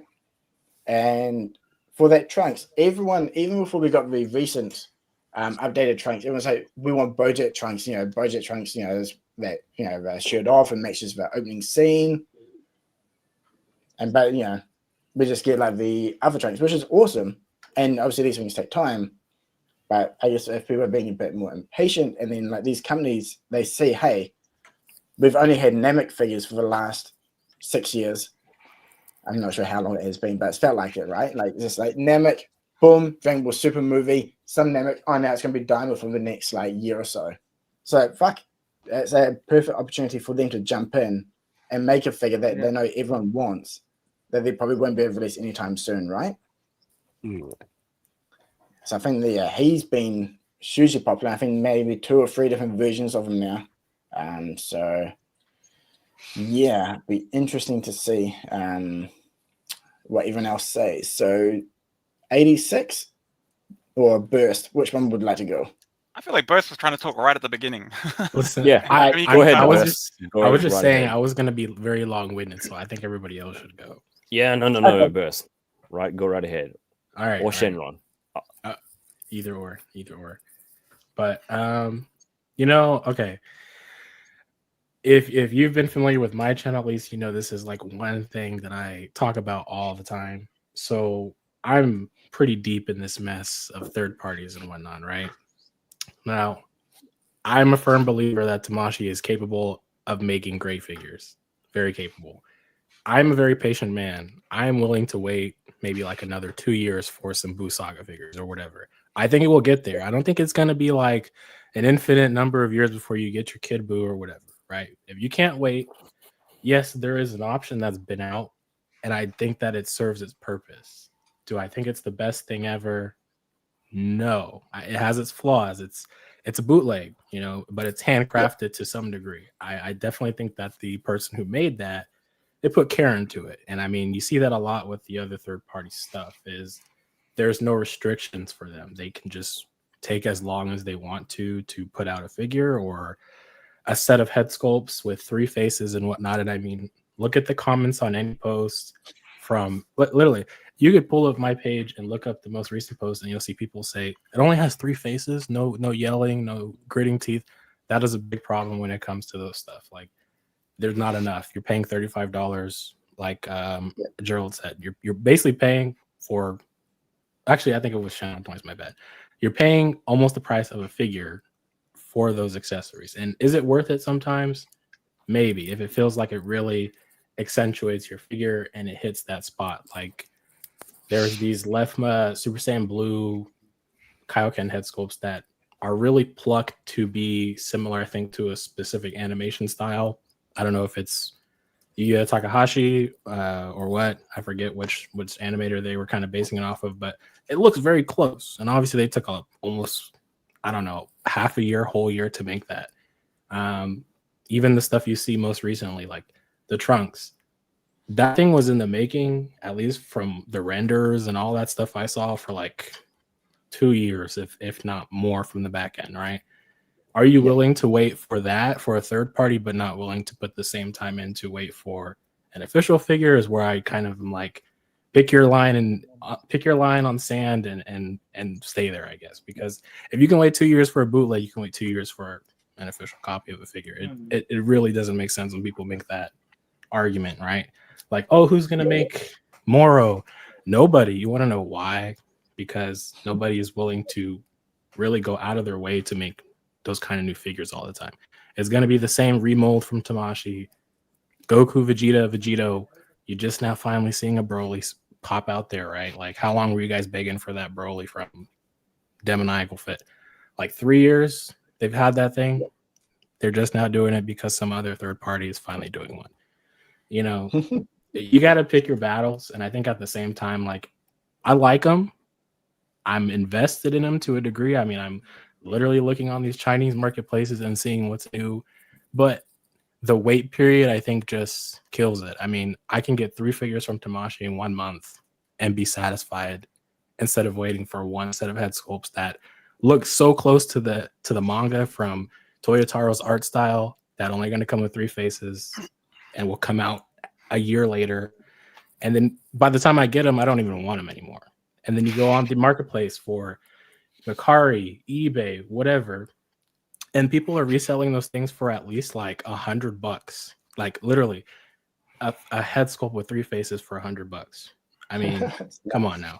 Wow. And then you get the stuff that's like the Zeno Vegeta that just came out. I'm a Vegeta fan through and through. Like, that's a great figure. I love it. But at the same time, yes, I would like to see Tamashii dive into Heroes content if possible. That kind of figure is one that I don't see that happening anytime soon, though. So it's like, do I say no to that? I mean, it's a great looking figure, it has its flaws through and through, but I don't foresee me having a figure like that unless I hand sculpt it myself, right? And I'm not that good of a sculptor, I'll tell you that right now. But, you know, am I also willing to pay $65-$70 for it? You know, it looks good, but at the end of the day, that's a figure I can't even get replaced if something happened to it. Whereas if I bought a S.H.Figuarts, I could go through the support system, get a replacement arm peg, whatever, right? That figure that you break from a bootleg, you're screwed. You know what I mean? Yeah. So there's pluses but negatives to it, and I feel like it really depends on the type of person you are. If you are going to support an official release, you know, most of the stuff you want is going to come. You just have to be willing to wait for it. The face sculpts and all that stuff, it's cool, but there will always be a new face sculpt. I mean, there was people accusing each other of stealing art, and I'm like, I'm just going to be honest with you. I don't know how you can necessarily claim that that's your art. Like, you made it. Don't get me wrong. You brought it to life, but you don't own the franchise, so you can't claim that it's yours. And I've seen like 5 iterations of the same head sculpt. And then I've seen 5 more iterations from a different person who just recasted that head sculpt into different colors. And it's like a full whirlwind of just, there's so much, you know what I mean? Like it just never ends. And even if they did get put down, you know, I'll address and say, you know, you see the third parties when they delete their accounts or they just go quiet for a few months, they come back, you know, they come back, but most certainly they just go back to the same things that they were doing. It doesn't change. Something like the C2 toys, which somebody mentioned in one of those replies, you know, they're also just copying whatever Medicom does. And I mean, they made a couple of different advancements, I think, to that Agent Venom. That was cool. Do I see, you know, Kaido also doing like a Agent Venom and Agent Anti-Venom? Maybe, you know, it's not a thing that's impossible for them to do. But again, you know, it's a bootleg. It can break. It's got its own issues. It's a question of, are you willing to take that risk at the end of the day? And if you are, you have to be prepared for the consequences. You can't complain when it breaks on you. You know, you can't say this and that. It's a bootleg. It's coming out of China, and there's nobody really doing any oversighting on it, etc. You're just screwed. So that's my mini rant, I guess. Yeah, no, it's good. It's some good insight there as well. And I think you kind of covered a lot of the main points about if something is going to come out or not, or like the hero stuff. Like, I don't think there's been any heroes figures. Maybe they'll jump onto it one day, but I guess like their lineup is already tight with everything else that goes on, right? Mm-hmm. So sometimes people want those like really unique characters. It can be their one and only chance, and I guess I can see the appeal there where someone may want to jump in for that type of stuff. I do think the third party in terms of like soft goods material stuff, I think that is a different conversation though, because, you know, people who make like, for example, soft goods capes for Trafalgar Law and what's his name, Eustace Kid and stuff like that. Like, I don't think that that's a big deal if you buy that stuff either. I think that's just you wanting a better option for posability in your figure. And something like the Zoro, which you guys mentioned, I even bought some soft goods for Zoro to be able to just pose better. It looks good, the material matches, and I think that kind of stuff is fine. I don't think anybody really should have a problem with you buying that. I mean, I've seen people make their own customizations on different things just for better posability, but you know, that kind of stuff I think is fine. Yeah, I think that's one actually important point I should have highlighted. I think there's a real distinction. There's just straight up bootleg, which is here's the official product, they've just copied it and they don't have the official logo on it. Then there's like your third party figures, or are still bootleg, but maybe it's the original sculpt figure. I think that's a real kind of bad area. And then you have like ones like head sculpts, which is just someone making a custom head for a different look. And this is where it gets a little bit more gray, because it's not official. But I think like the less gray or the part that's okay is like the people making custom accessories, like you see like capes or a different item or accessory. One like thing that's good. Yeah. I was gonna say like my bad. Go ahead, man. Online fun. Let's go, BurstZG. Okay. I was gonna say like the Toy Spot, how they made all those Jujutsu Kaisen type of accessories. I mean, don't get me wrong, the JJK stuff, I mean, I've seen a lot of the comments, you guys want that Toji, but you know, I love the accessories that are coming out from the Toy Spot. I mean, they're really cool to make you have some nice flourishing effects in your display. They really accentuate it in that way. And that kind of stuff I think is great, you know. Yeah. That I agree with. Like, one thing I was gonna say, like in Japan, it's weird. People think Japan's really they are really strong anti-pirating, bootleg and all that. That is true. But they also have a huge culture of like doujinshi, which is like your fan-made items or using their IP. For those that don't know, like 2 times a year, there's a massive event called Comic-Cat. It's a massive comic convention. I think like the biggest one in the world. And it is literally just people selling their fan-made books on their IP. You can go and buy a book of Goku and Vegeta going on a happy, fun shopping day or whatever. Like, you can do that, and it's okay, but there are strict rules there. Like, you're not allowed to make profit. It has to be sold with underneath X amount of price. You can only do a certain quantity. And then, like, the companies basically do turn a blind eye, even though people are off making stuff based on IP without paying royalties or doing it the official way. So, they are actually. It's the same for garage kits and WonderCon. They get given a very restricted, limited license. Okay. And the people who run that event pay the companies a small amount, and it's minuscule. It's not a profit at all. But it keeps it in that restriction, in the fact that you're allowed to sell however you made at this event, and whatever you make, that's you. However, it's these 2 days only. So if you printed 500 and you sold 5, you now have 495 copies of something you are not allowed to sell anywhere else in the world. So they're very restrictive. But Japan has the garage kit culture, you know, making customized items, you know, taking a Gunpla and remodeling it and editing yourself is totally fine. And I'll just go into my 2 cents while I'm at it. Yeah. I don't really feel there's anything wrong with that. Like, doing your own customs or making your own stuff is cool. The problem is when you're there to make a profit. The problem is when you're ripping off someone else's work. As you said, I mean, maybe there's a small adjustment. Maybe there's an extra faceplate. But that's, you know, somebody did 95% of the work, and then you paid nothing and added a little bit on top of that and ripped it off. From a company point of view, it's not really a huge big deal for Tamashii, because people who are buying official stuff are buying official stuff, and people who are going to be buying unofficial stuff probably are still going to buy official stuff. The problem is less to do with that and the type of damage you're doing to the original creator, the original owner of the license. And the money they're not receiving from that will dissuade them from creating or giving other companies permissions to work with their licenses. I mean, and at the end of the day, you're still, and as someone who blatantly pirated the crap out of anime growing up, I get it.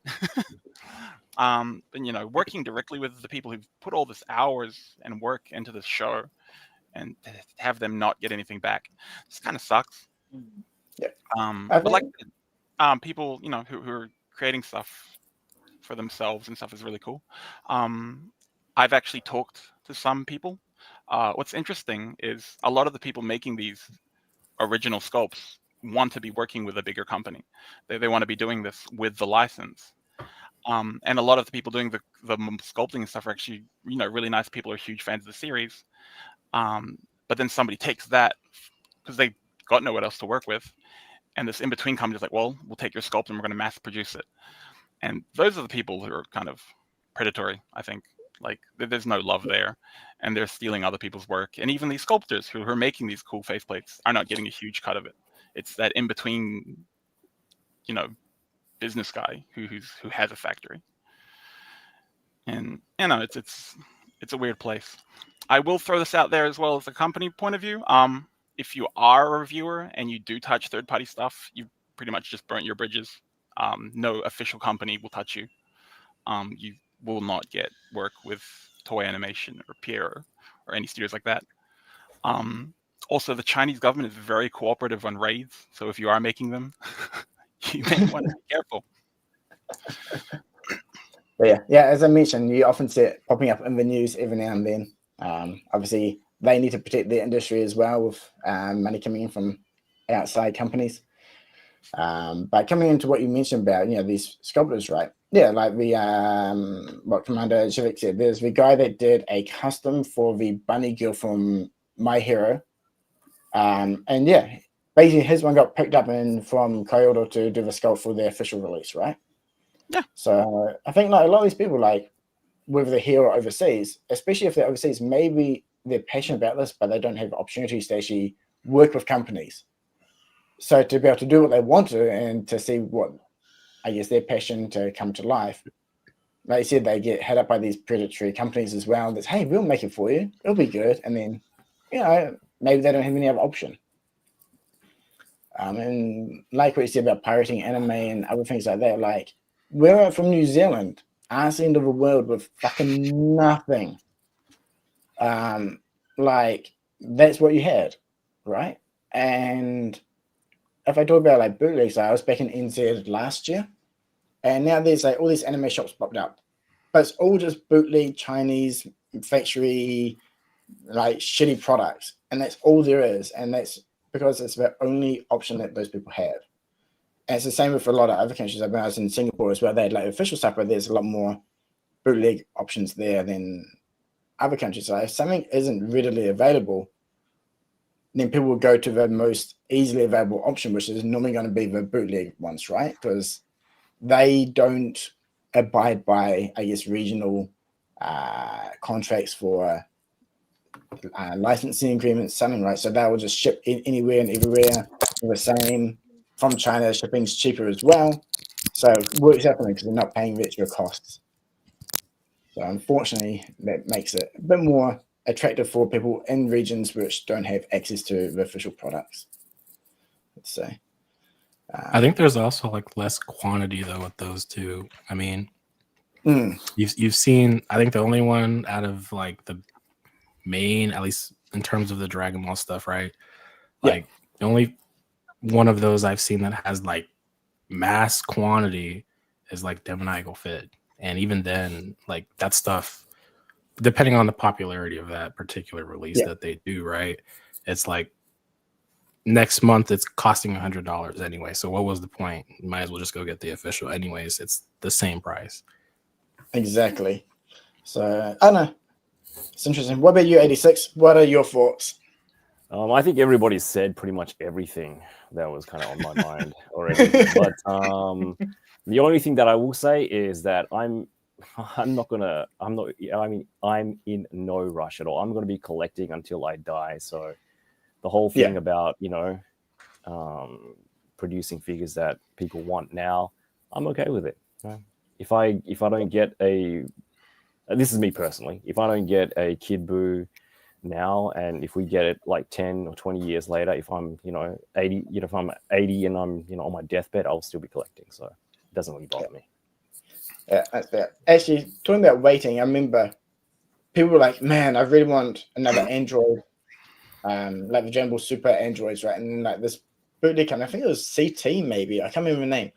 They made like Dragon Ball Super Android 17 and 18. Oh my god, they look bad. But people were like, yeah! Woo! And they bought them. Oh yeah, I remember those. The super ones, right? Yeah. I remember those. That's right about it. And then like the fish ones come out. And it's like you just wasted this money on that when you could have just either bought something else, saved it, had a nice meal, and you get something that they made. Nice like meal. Good product and the simple chat. That's black hole. I will say one thing that's definitely like allowed bootlegs to go crazy is the fact that the head of the line, Moto Okamoto, has blatantly said that he's all in on Namek. Like, so for people who don't know, the people in charge of lines change every few years, and he's done a great job of really expanding out the line and doing a whole bunch of cool things. But he's been doing it for about 3-4 years now, so he's kind of at the end of his tenure. And so he's just on a mad rush to cram in every Namek figure he can before they put somebody else in charge. Which, there's no official Buu coming in his tenure, then, that allows them to make things. Yeah. I was going to say, like, first off, I'm thankful for him for that because I love Namek. So Namek's like my favorite. So I'm happy, but I know a lot of people are itching for other stuff. But at least I'm thankful for that. But I will say, like, for me, I remember the first bootlegs were stuff third-party stuff, and this was Demonical Fit, and it was head sculpts. It was like, here goes an extra head of Goku and the power pole. And to me, that seemed like, okay, interesting. So I can actually upgrade the figures, have different parts. This pole hasn't been released anywhere. Okay, actually it was this one little bonus at San Diego Comic-Con. So now people are buying this because it's actually easily attainable. And then after that, they made down one or two things. But then it was that first blue shirt San Diego Comic-Con exclusive figure, right? I feel that came out, and it was just at the one event, and then after their death, they did their version. I think from that point, that's when they blew up and started doing more and more actual full-on figures. Will that be the case, Burst, as well for you? Sorry, say that one more time. Sorry. All right. The big boom from the bootlegs, do you reckon it came after those event exclusive figures, like the blue shirt Goku from DF? I think so, yeah. I think it also is questionable because there was this one time where they posted renders of a Super Saiyan 2 Goku, and it had literally the same look as the official. And I think it just became a thing of people started speculating, like, I don't know, Obi, if you've heard this, but everybody keeps thinking that somehow Demon Fit and Tamashi are collaborating, and so I don't For know. the love of God, no. I don't know how people think that, but it's become such a widespread thing. Like in different groups and corners of the internet, people think that that's a possibility, and it's just like, no, why would you think that? But yeah, I really think that the event exclusive part of it, where they started copying those, did make these things boom a bit more. But then it just became a thing of, okay, well, if that's your only trick, like, why do I care? Like, if you're not going to do anything that I want that hasn't been done before, that's where that other conversation starts coming from. People start saying, oh, well, you haven't done anything unique ever. You know, I'd love to see you do a future Gohan or a Trunks from XYZ movie or this villain. And it's just like, well, it's just not going to happen like that, because one, I mean, they know they're not supposed to be doing it. Two, they see more profit in making the same thing that's close to what they've already done, which, just look at the track record of what you see. It's 3 of the same body released. Like the Awakening Goku just had like 3 different announcements for the same type of body. You know what I mean? Yeah. Like, I think Goku just had like 3 different announcements for the same type of body. 86, you may want to kill that. We're getting massive feedback. Massive feedback. There we go. Cool. But yeah, like, I think like one thing, remember, like these companies like DF, Kong, and all them, like they're there to make money at the end of the day. Like that's their main purpose. So they'll do it however they see fit, or their best possible way, which is normally just re-releasing the same one, or doing ones which they know people really want that they can't get, which is like the event exclusives. So I think like if Tamashi could make them more readily available to everyone and give more access, they were like, drop the incentive for people to jump onto those bootlegs as well, right? It kind of takes a little bit of their power away from them. I do think, well, I'm not sure if it was like this for any of the previous years, but at least like this year with the event exclusives, I did like that there was at least a countdown, a timer for like how long you have left. I don't know if there was a whole bunch of stock that just didn't go or what, but at least it felt like, okay, I have time, and it doesn't seem like it's just going to run out on me right away. That sense, I mean, also the teaser announcements of, oh, well, look out for the store, it may come there, etc. You know what I mean? Yeah. I think maybe that was one of their tactics as well to help counter the bootleg sales of the event exclusives, just have a lot more stock, and I guess that's a bonus of having the shops as well, right? They can sell it online. Okay, we've got extra stock. We can just chuck it to the shop now, and then they'll eventually sell out. And it gives people a chance, after the fact as well, to get access, which is nice. To be honest, that's more of a stopping resellers tactic, but yeah. Can we also add one thing real quick that just oh shoot, hold on, come back to me, I forgot it. My brain. Okay. I do want to point one thing out, which is a bit sneaky. If you look at the name of the figure, it's not event exclusive, it's exclusive edition. Which allows it to be sold at places other than events. Yeah. Like if it's event exclusive, nice technically by law, it has to be some sort of an event. Yeah. Now we just have to get them in Japan and Southeast Asia and Europe for everyone. That'd be nice. Do you have any idea how much this cost with a crappy yen exchange right now? Yes, because I paid for it. It's painful. That's why I didn't get all this year. I'm dreading next year. I'm like, yen, Please change. Please get stronger. Ooh, I do want to say this. Working for the company, I get 0 discounts, 0 hookups, or anything. I just came out of my own money. But if you work for the New York store, I think they get like a 30% discount. That's crazy that the part-time workers get a discount. I don't get squat. There you go. So guys, go work at the shop and then hook us up, please. But yeah, I think like another part of the bootlegs is like a lot of people say, oh, it doesn't hurt the company. They don't lose anything because people buy the official product anyway. But I feel like that is true, but there's other costs involved which will detract from it. Like now the company, if they decide to pursue it, they need to allocate resources and time and effort to maybe preventing it, right? Maybe that could be an obligation to their partners for IP, or maybe it's because new people are buying it and thinking, hey, this is a cool product, and it breaks, so they'll stop buying, or it, damages the reputation of a brand in general, right? Yeah. So when a company has to spend money on that, that's extra cost, and that has to be funded. Either like they have to make more profit, they have to increase prices, or maybe the time and effort that they put onto creating better new figures is reduced as well, right? I mean, do you guys have any thoughts on that side, or any other negative impacts from the bootlegs which people may not think about? Well, I do hear a lot of people not complain, but bring up topics of chemicals, coming from these bootleg figures. Yeah. I don't know if that's a big concern for a lot of people, but that seems to be something that pops up every now and again, is with what materials are they making these figures with? They come out smelling just like a fresh pot of paint, you know what I mean? Like that toxic smell. That's one thing. If you wanted to get into like, I don't know, health concerns, we don't get those health labels, ages 3 and up, and all that stuff.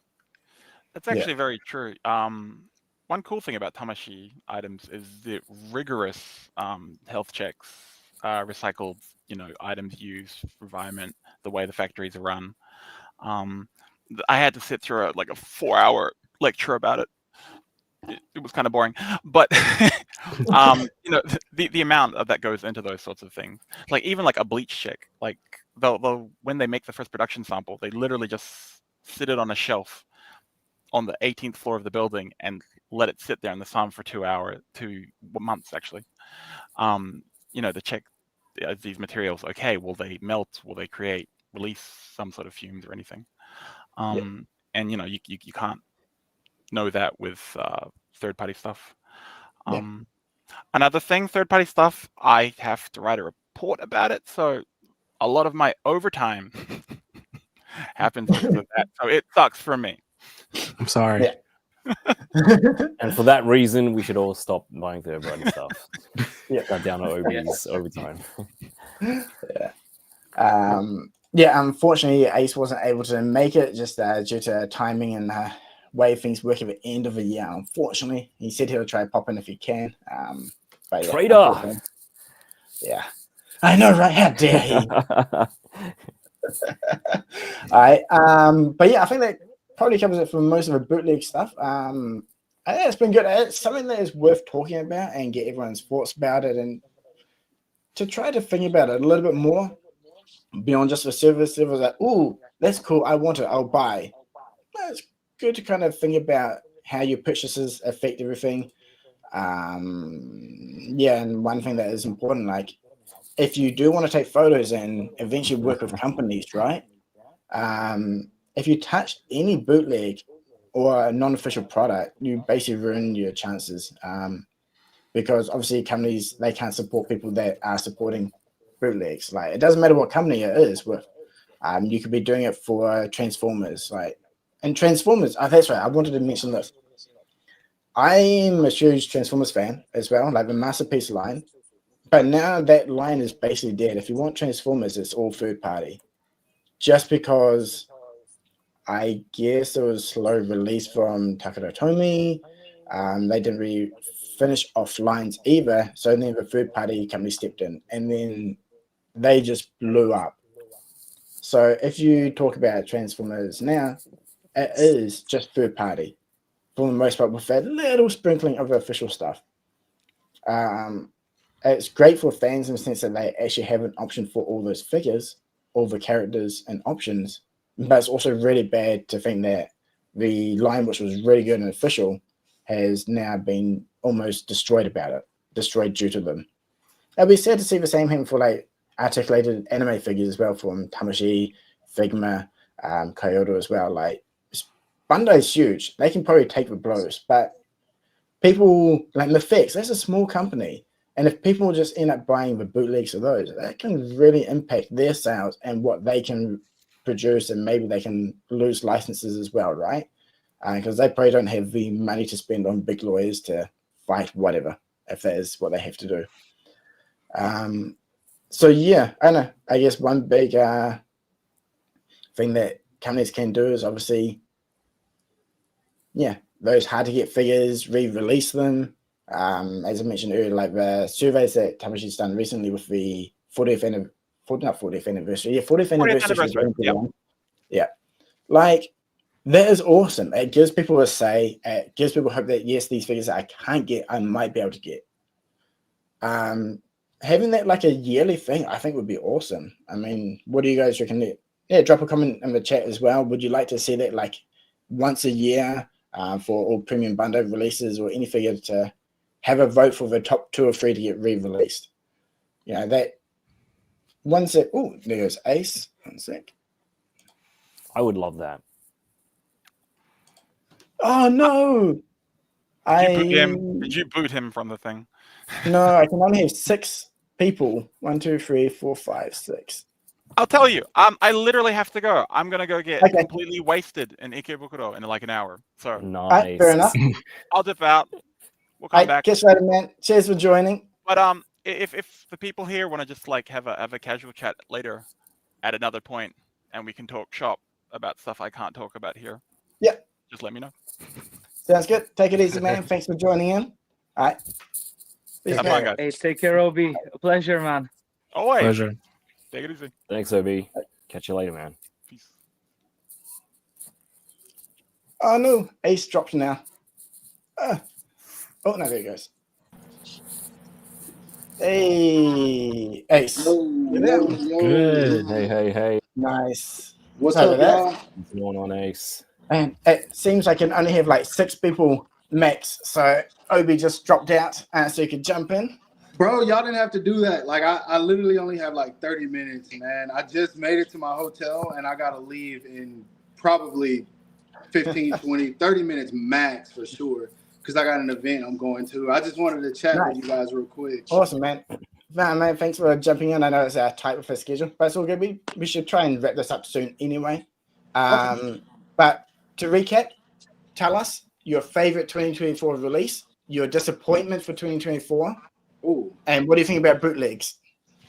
Okay, so 3 different things. Favorite release, obviously, man, y'all know I'm big in anime, so we're going to go SHF, Yusuke Urameshi, because Yu Yu Hakusho is goated. Disappointment, y'all know my relationship with Figma, so Figma Gabimaru. I actually did a video on that one. And then what else? You said opinion on bootlegs. All right, so I'm split down the middle on that one. I'm gonna be real with y'all. I was listening to what y'all were talking about when y'all said it kind of ruins your chances with any official company, which is true, because why would they want to support that when they're trying to produce the same things, basically? But I mean, if you're someone who's just a consumer, like you're just someone who's buying the products and you're not really looking at the business side of it, you don't want any affiliation with Tamashii or any other company for that matter, then people are going to buy what they want. You know, that's just pretty much how it goes. And so if a third-party company is going to put it out on a scale that is authentic quality, then why not buy it? So I'm half and half. That's how I feel about it personally. Yeah, I think that kind of summed up a lot of the thoughts as well. Like, obviously, huge negatives with it. And it's only really booming or becoming a lot more popular just due to scarcity of the official product.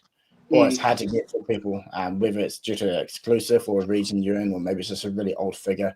that people want, like Broly. People have been asking for Broly for ages. Yes. And they've got like 2 or 3 different companies jumping on it, right? See, it's difficult when licensing plays a factor because I know y'all remember the release, the SHF, what was it, Zamasu? That was that a USA exclusive? Yeah, US only. Yeah, and there were people in Japan who were mad about that because it's like, yo, this is where Dragon Ball originated. Why are we not getting this? And I think it was Demoniacal Fit who put one out that was like really good quality, and so people consumed it. They bought that thing like crazy. So I don't know, man. Like that's why I say I'm half and half, because licensing can really affect people who want these products. And then I also heard something that you said about shipping costs as well. Like if you order something from China, it's going to be cheaper than ordering it from certain other countries. And if the product is already cheaper because it's a bootleg, then they're saving money overall. So why would they not consume that as well? Exactly. Like if the option is official, secondhand from a scalper for like, 3-4 times the price, or someone, picking up bootleg, like, I understand it. Like, especially with the way prices are going. But I guess the main way to counter that is to make things more readily available, which would be good. Did I disappear? No, you're still here, man.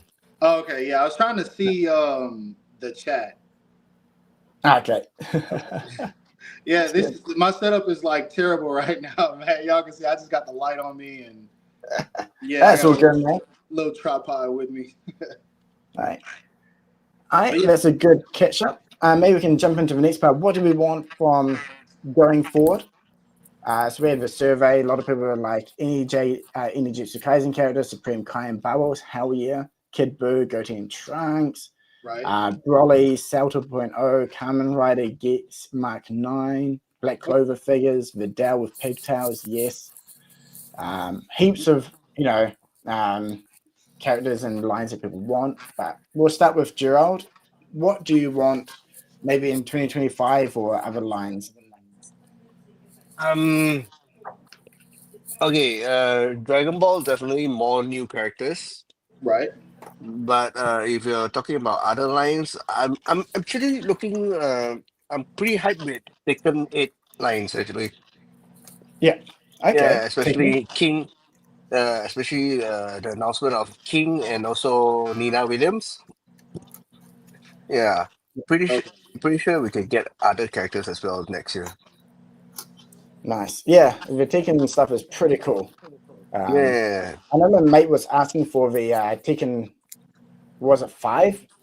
I think design instead. I'm not sure. But what do you think? Do you prefer like the newer game versions, or would you like the older character designs? For me, I prefer the older version, to be honest. Yeah, that seems to be a very common sentiment, right? Yeah. Mm. Right. How about you, Shenron? What are you after from next year or going forward? I pretty much agree with Gerald. Like, bring on the new Dragon Ball characters. You gotta have new characters, man. We can't get another Goku. Although I will say I am super excited for the Goku and Vegeta Daima that are coming out next year. Like the adult versions, man, they look so good. Same. Yeah. And in terms of other lines, I guess, Jujutsu Kaisen, man. Like, I'm a massive Jujutsu Kaisen fan, and I hope that line will not die. Yeah. I feel you, Ace. It's like Jujutsu Kaisen for life, man. It's been such a mad ride. And I really hope Tamashi won't kill the line, man. Like, come on, give us something new, Yeah. And also the Chainsaw question. Man line. My go ahead. No, please go ahead. I was just gonna ask you who your favorite character was. From Jujutsu Kaisen. Yeah. That's a tough one, man. That's such a tough one. But I must say, lately I've been swinging in between Toge and Panda. Good choices. Nice. Yeah. It's the freaking talking panda, man. Like, why can't you not like that? Hey Shenron, are you reading the manga, or are you just watching the anime? So I actually now I've been in Thailand for like 3 weeks now. So downloaded the Jujutsu Kaisen manga up until like volume 28 or something like that. Okay. So Okay. I've been it's like still pretty. force feeding myself the manga like every day while at the beach, you Nice. know. I've been just like Nice. chewing through chapter after chapter. Nice. And I have a 12-hour plane ride on the way back home. So hopefully I will Yep. be updated with the manga by then. Yeah, that'll keep you Nice. busy. Also, Awesome. another shout out to the Chainsaw Man line, because that's also been like fantastic from S.H.Figuarts. Like Aki, Mm. we're finally getting Aki, man. That's incredible. Nice. Yeah, because if they get more for that line as well going forward. Sweet. Yeah, Jujutsu Kaisen, man. Oh, hopefully. Oh, and How I do just you- wanted to ask Ace, what's yours? What's your character? My favorite character? Oh Yeah, man, y'all from gotta Jujutsu know Kaisen. this one. Y'all gotta know this one. It's the GOAT himself. It's Gojo. Oh, Gojo? Gojo, All day. Yeah. He all is day, awesome. man. Hell yeah. Nice. How about you, Burst? Domain What's your expansion. what are you looking forward to? All right. I really want to see more Yu-Gi-Oh! Duelists. I know they've got the Yu-Gi-Oh! The Yami Yugi prototype back there. I don't know why we haven't seen it yet. But you know, I need him, I need Joey, I need Kaiba, and I need Bakura. I need them. Yeah. That's the group right there for me. Mm. And Yes. then I need some Black Clover, man. I can't get these Funko Pops. I don't want them. All right, I need some posable action figures or something. Like even Dr. Stone got some posable action figures from some other company. I forget the name, but I need something. And nice. at least for figures that are already announced, you know, Usopp and Sanji, 100%. I need to see those pre-orders on January 9th or the weekend or the next pre-order batch after that at some point. And you know, if they are planning to still do Egghead stuff, since they've got that Luffy, I'm gonna need a Rob Lucci from either Egghead or Rob Lucci from Water 7, bro. One of the two. Nice. Is he the guy that goes into like the cattle wolf type? He's the Cow? He's like a cheetah. Cheetah, yeah. That's a cheetah. They have the Kaido, man. Kaido is literally like a good blueprint to make Lucci in that form, at least, if they want to. Nice. All right. How about you, 86? We'll let Ace go first. We haven't, you know, Okay. he's only got 30 minutes. I want to hear what he wants to say. Wait, what was the question? What do you want for 2025 or just going forward? Man, at this point, Tamashi is making everything, y'all. Like, True. I'm scared to ask for anything because I'm already collecting so much other stuff that it's just gonna stress me out. But if I was to say one thing that I want, SHF Hiei from Yu Yu Hakusho. Okay. If I get that, I'm good. Nice. Yeah. I mean, that line's going, so hopefully it's popular enough. You keep popping up the characters. Nice. I believe so. Yeah. I think that. How many have they done so far? 3, right? Just 2. Just 2? Yeah, it's Yeah, they just did Yusuke and Toguro. and Toguro. Ah, right. That's right. He's the big bad guy, right? Yeah. Yeah. Yeah. Nice. Okay. Hopefully they keep doing more. I mean, that's usually popping in the US, so it should be doing pretty well. I hope Fingers so, crossed. man. I need that line to thrive. All right. How about you, 86? Yeah, I got things that I'm looking forward to next year are probably somebody mentioned the Lord of the Rings line. I'm kind of looking forward to that. Like we saw it in person, you know, at Tamashi. I'm jealous of you guys being able to see these figures in person. Yeah, I just want to say that. It was pretty cool. And you got to join us someday, definitely. Yeah, man. Yeah. All of you got to join us someday. 2025 meetup. Yeah, absolutely. We'll be waiting. And that Jackie Chan from Police Story, I'm looking forward to that. It's something different. I hope Tamashi continue with that. Give us like more, living legends. Yeah, I want to see that line continue.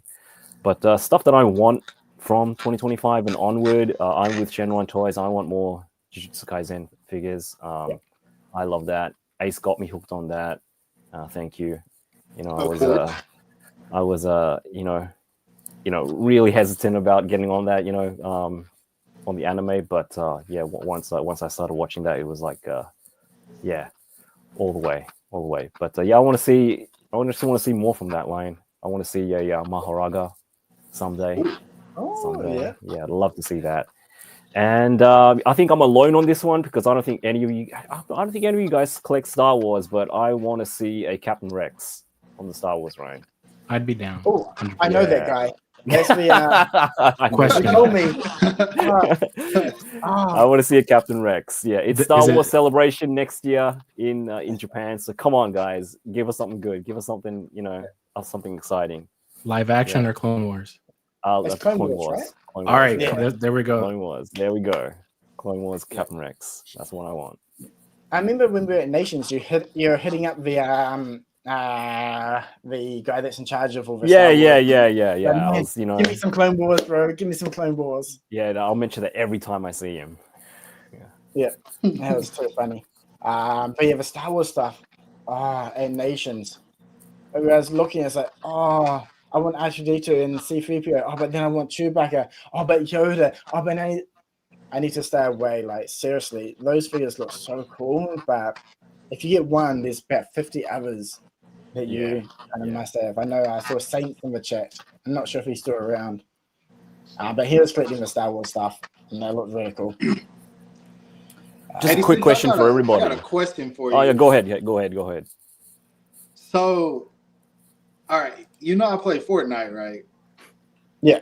So there's this. They just added this new bundle. It's Darth Vader. I think. Is it Darth Vader?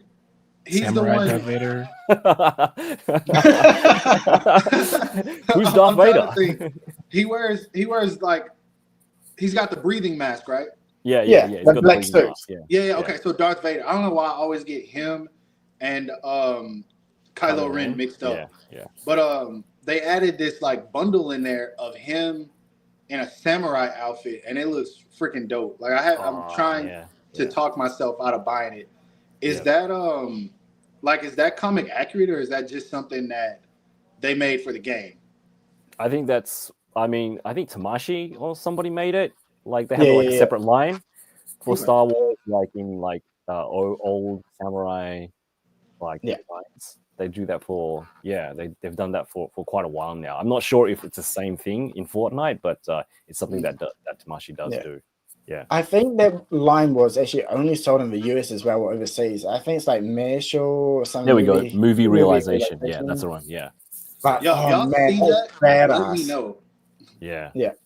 They've got Vader, Stormtrooper. I think they even had like a Boba Fett one, maybe. They've got like quite a few. But something before they also had the Mandalorian. Yeah, that's a Mandalorian. Man, they look really badass. Yeah. The Mandalorian. Which one is he?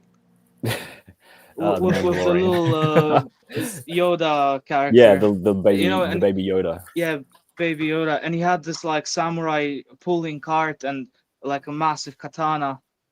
That's right. Yeah, that was badass. I think Ace, you need to go on a adventure of learning Star Wars, watching from start to end.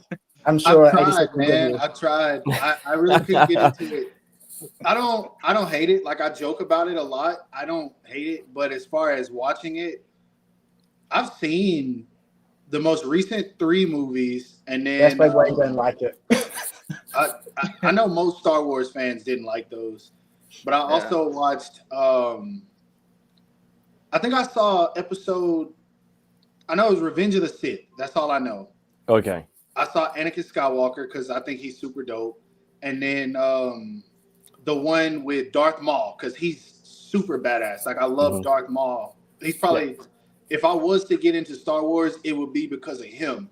But the movie that I was watching, It actually came on. Funny story. It came on while I was at the gym, and I was watching it at the gym while I was on the treadmill. Yeah. And I sat there. I was rooting for him. I was like, "Oh yeah, I want him to kill everybody." And then they split him in half. So I was like, "Well, I don't even want to watch this no more." So I was like, "Oh, we're done here." No, he's got a pretty extensive story. So that's not the end of him. I mean, you know. So he didn't die? Whatever. No, he didn't die. I mean, sorry if you didn't want to know that, but yeah, he does. He what? He doesn't? Yeah. Yeah, no, he died. What, really? Everybody thought that he died? Come on. Clone Wars is the go for bringing him back, though. Yeah, Clone Wars, Rebels. Yeah, he's got a pretty extensive story. It's, nice. Pretty tragic stuff, but yeah. Sounds good. I wouldn't even necessarily call him a villain. So yeah. Ooh, interesting. Yeah. Okay. R.I.P. for us, bro. I guess at least for me, for what I want OG Dragon Ball to make a comeback. We've got the 40th anniversary Goku, so I'm pumped for that. But I want to get like Bandit Yamcha, the Raven Bulma, like Oolong. Start with those ones. Really nice. I'd love to see a Bunny Bulma without all the weird I know, faces, right? You know, Come on. all those weird third-party faces that keep coming out for whatever reason. Yeah, you guys know what I'm talking what about. else? I think like you said, Burst, like OG Yu-Gi-Oh. We've got Yu-Gi coming, or Pharaoh, whichever version it is.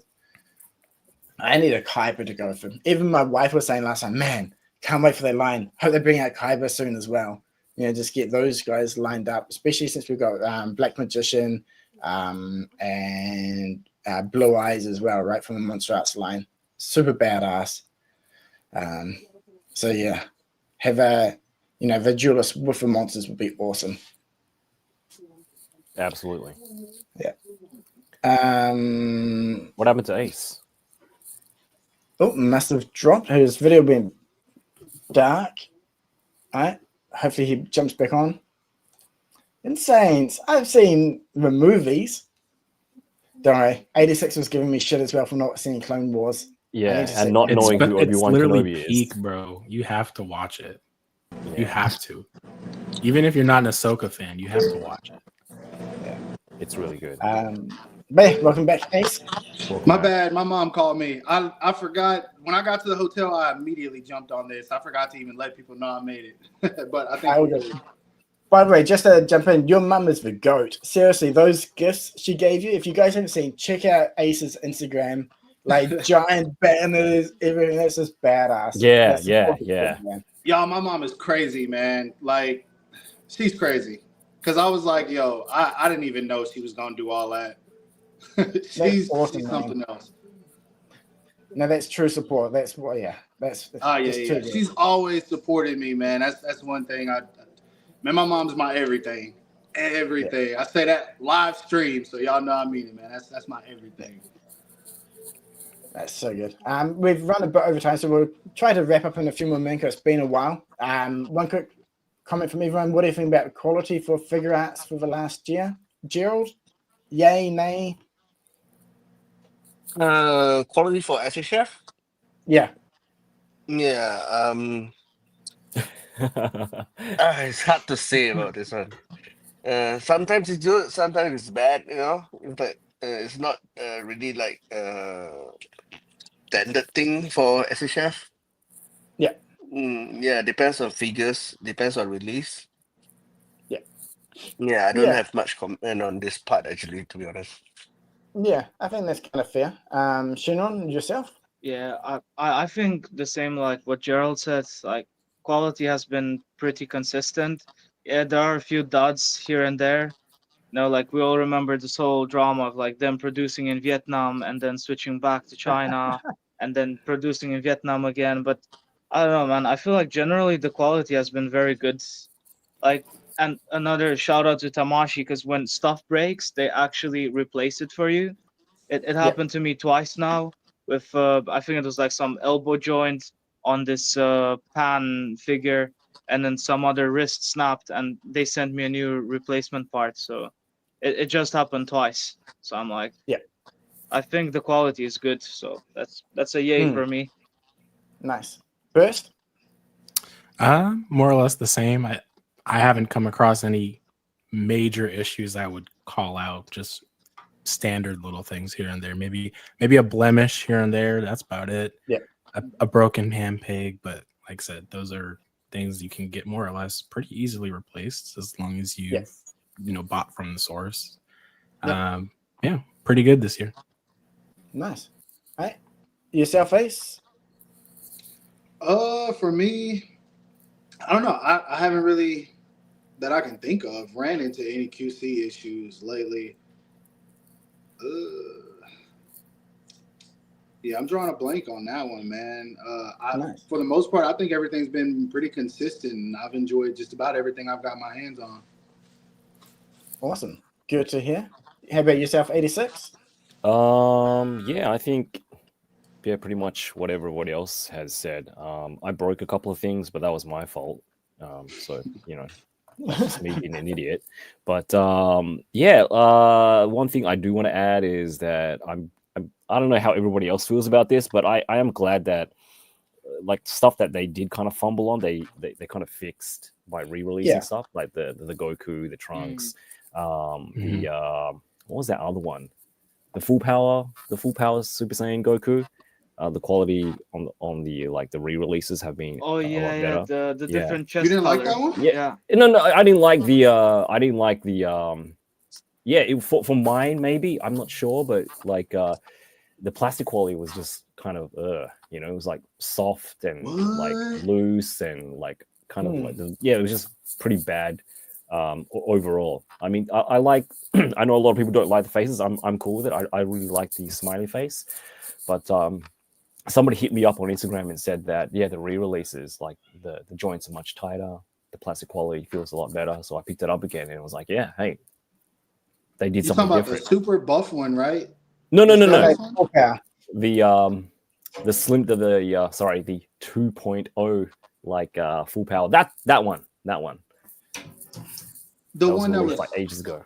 Wait, Exactly. The one that was like $35, or the one that was $35. Oh, okay, yeah. Okay, yeah. Oh yeah, nah, that one wasn't heat. That guy. So, because I hadn't heard about that. I think it was like when you were over at my place that time, 86, and we did that like posing challenge, right? And you're like, oh, these actually feel pretty good. I was like, oh, okay. Yeah. I didn't realize that.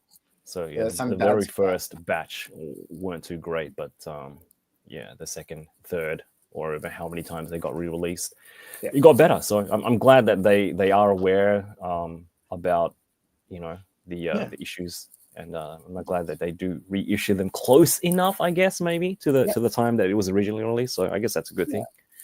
That's good. Yeah, like a lot of best survey results as well as we're saying that overall pretty good. Some lines are better than others. Some hits and hit and misses here and there. But overall, I think it's good. Like the whole Vietnam thing, I think it was overblown. I think it's just probably issues, maybe new factory, COVID time. But I think it's more of the lines as well, and maybe it's like that overseeing as well, because a lot of the stuff in there, like the Naruto line ones in same factory, just absolutely amazing, right? Yeah, Naruto line is like the star of this year for me. Yeah. Just too good, right? Like even theirs just comes out solid, and maybe this is just more like people being a bit more hands-on from the start to end process, or maybe some people put a bit too much trust in other people to do the job. Who knows?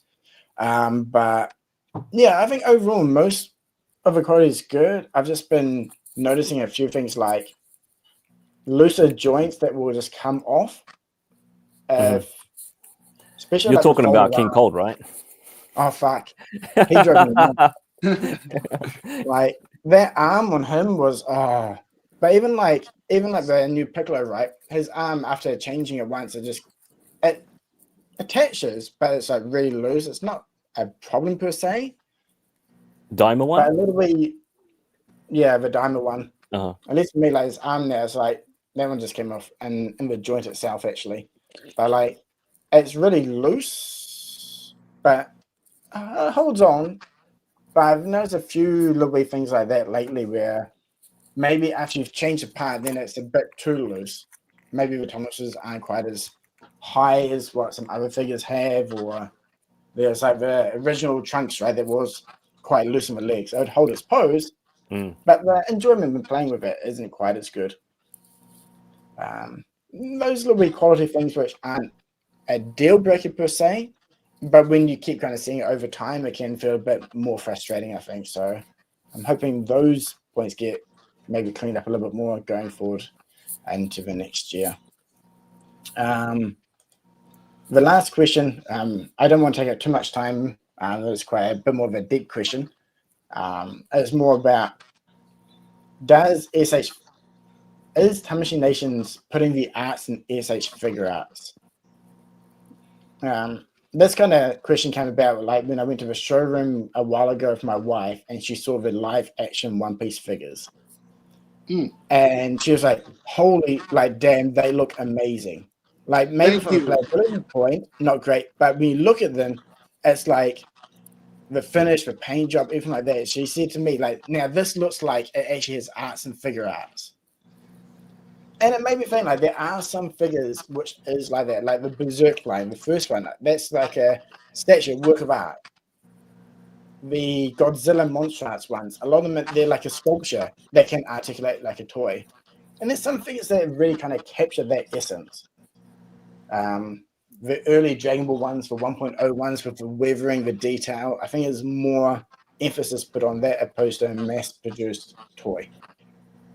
So that's kind of the meaning behind the arts and the S.H.Figuarts. What do you guys think about this? If there's some lines that do it better than others, or is it something that you want more of? Maybe Ace, start from you. Yeah, I'm gonna give my response, then I do gotta get up out of here. For me personally, and I said this, I don't know if y'all checked my review for those, specifically speaking on those live action One Piece ones. Yeah. Man, I thought those things were amazing. Yeah. Like, personally, I guess because I was really attached to the show. Y'all know One Piece is like my thing, but I feel like they did a good job on those, especially the Zoro. The Zoro is crazy in my opinion. Yeah. But as far as live action in general, I mean, it's up and down. I mean, you know, we had the Avengers that some of them look good, but they still can't capture Chris Evans perfectly. But then you'll get some like, I'm trying to think, what was a good one? I don't know. I can't think of any off the top of my head. Or Sam Wilson. I can't think of the actor's name, but I think that one came out great. So it's just, a lot of it has to do with the 3D face printing and stuff like that when it comes to capturing the likeness. But I personally think they've been doing a good job. So that's how I feel about them. Nice. Now, that being said, though, I hate to cut it short, man. Y'all know. Oh, good, man. Thanks for jumping in. Love talking to you guys, but I do got to get up out of here. So before I do go, I want to say, chat, everybody that's here, make sure you follow every single one of these gentlemen that are here. They all create great content, each and every one of them. 86, Rock, y'all already know, man. I talk to y'all regularly. Thank you so much. And I do, at some point, I want to do another live stream with you guys just because I love talking to y'all, and I hated that I was late to this one and then really got no time. But everybody, man, everyone that is here, if y'all don't hear from me, I'm not going to do a live stream. I'm going to tell y'all that right now. No time soon. But I hope y'all have a great New Year's. I hope everyone is feeling prosperous right now. Everybody have a great rest of your night. Everybody stay safe wherever you are. And again, follow these gentlemen. Peace out. Sounds good, man. You too, man. Peace, have a great New Year. Take care, Ace. Thanks for joining, man. Talk to you later, Ace. Right. Man, it's good that you managed to jump in. But yeah, let's continue on quickly. We'll try to wrap up in the next 10, 15 minutes max. Gerald, what do you think? Arts and figure arts? I think basically Ace covered what I want to say, actually. Yeah. To be honest. Same. There is pro and cons. Not everything is perfect. Yeah. I guess that's one thing. Like, you pay a premium for that, and sometimes we lose on the articulation, and finding a balance is hard. Nice. Some they look good as aesthetically, they look good, but when it comes to articulation, it's not. You know. Yeah. Like Fern, for example, from Fairen and Fern, the anime. It looks good, but it's not very articulated. You know. Yes. Yeah. I agree. They look amazing. Really like them, but you put them in a pose and that's it. yeah, that's the thing. Yeah. How about you, Yeah. Shenron? I mean, I agree with what Ace. I think Ace put it very well, and same like what Gerald said. I think it's very hard to nail this balance in between like making it a sculpture, but then giving it the full range of articulation. I think you have to like do a lot of tweaking. A random figure that came to mind. You mentioned Fern, Gerald, but also if you guys remember Whis from Dragon Ball Super, like Yes. it's basically like take a cup, flip it upside down, give it arms. You know, that's the Whis figure, and it still was nice. You know, I still bought it and I still enjoyed it, but it is very hard to nail this balance. And I feel like, you know, I'm not giving them hate. I feel like they got the job done very well on most figures. Of course, you have some bad apples here and there, but you know, it's growing pains, I guess, like with anything in life, man. You know, you got to start from somewhere, you got to get somewhere, you know. Yeah. Nice. Yeah, that basically sums up. And yeah, that Wisp man. Yeah. Not really an articulated figure, just arms. But he does look cool. Like little robot arms. Yeah, exactly right. How about you, Burst? What do you think? Arts and figure arts, is it important, or is there some that do it better than others, or?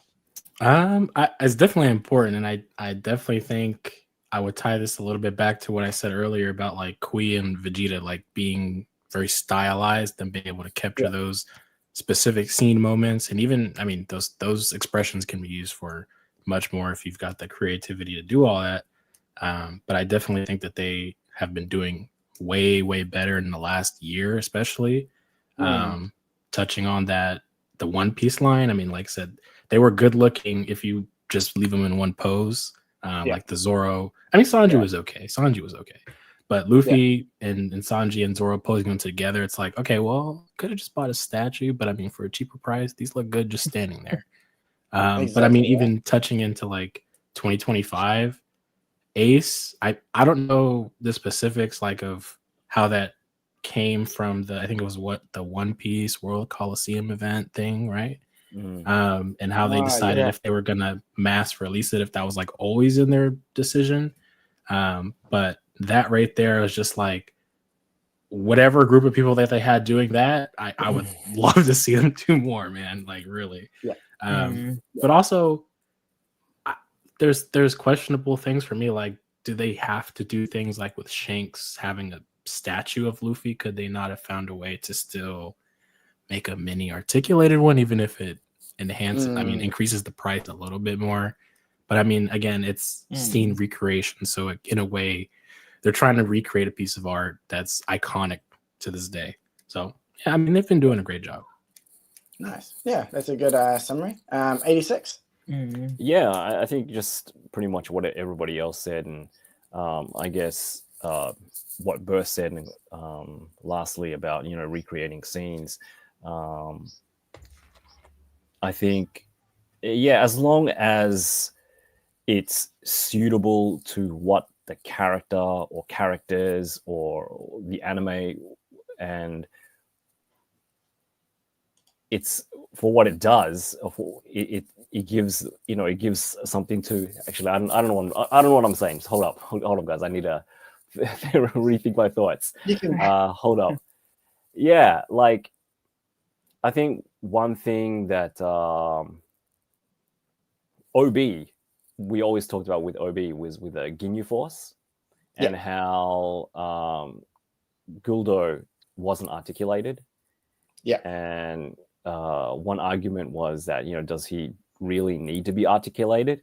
And yeah, I guess for most people would say yes, but I could also see the argument of saying that if he can hit the pose and be in like certain positions that he was in the anime or what he's iconic for, then yeah, maybe that's enough. I don't know, but yeah, I think it is kind of hard to try to find a balance between making a figure look good while having enough articulation and capturing I guess the essence of what it needs to represent.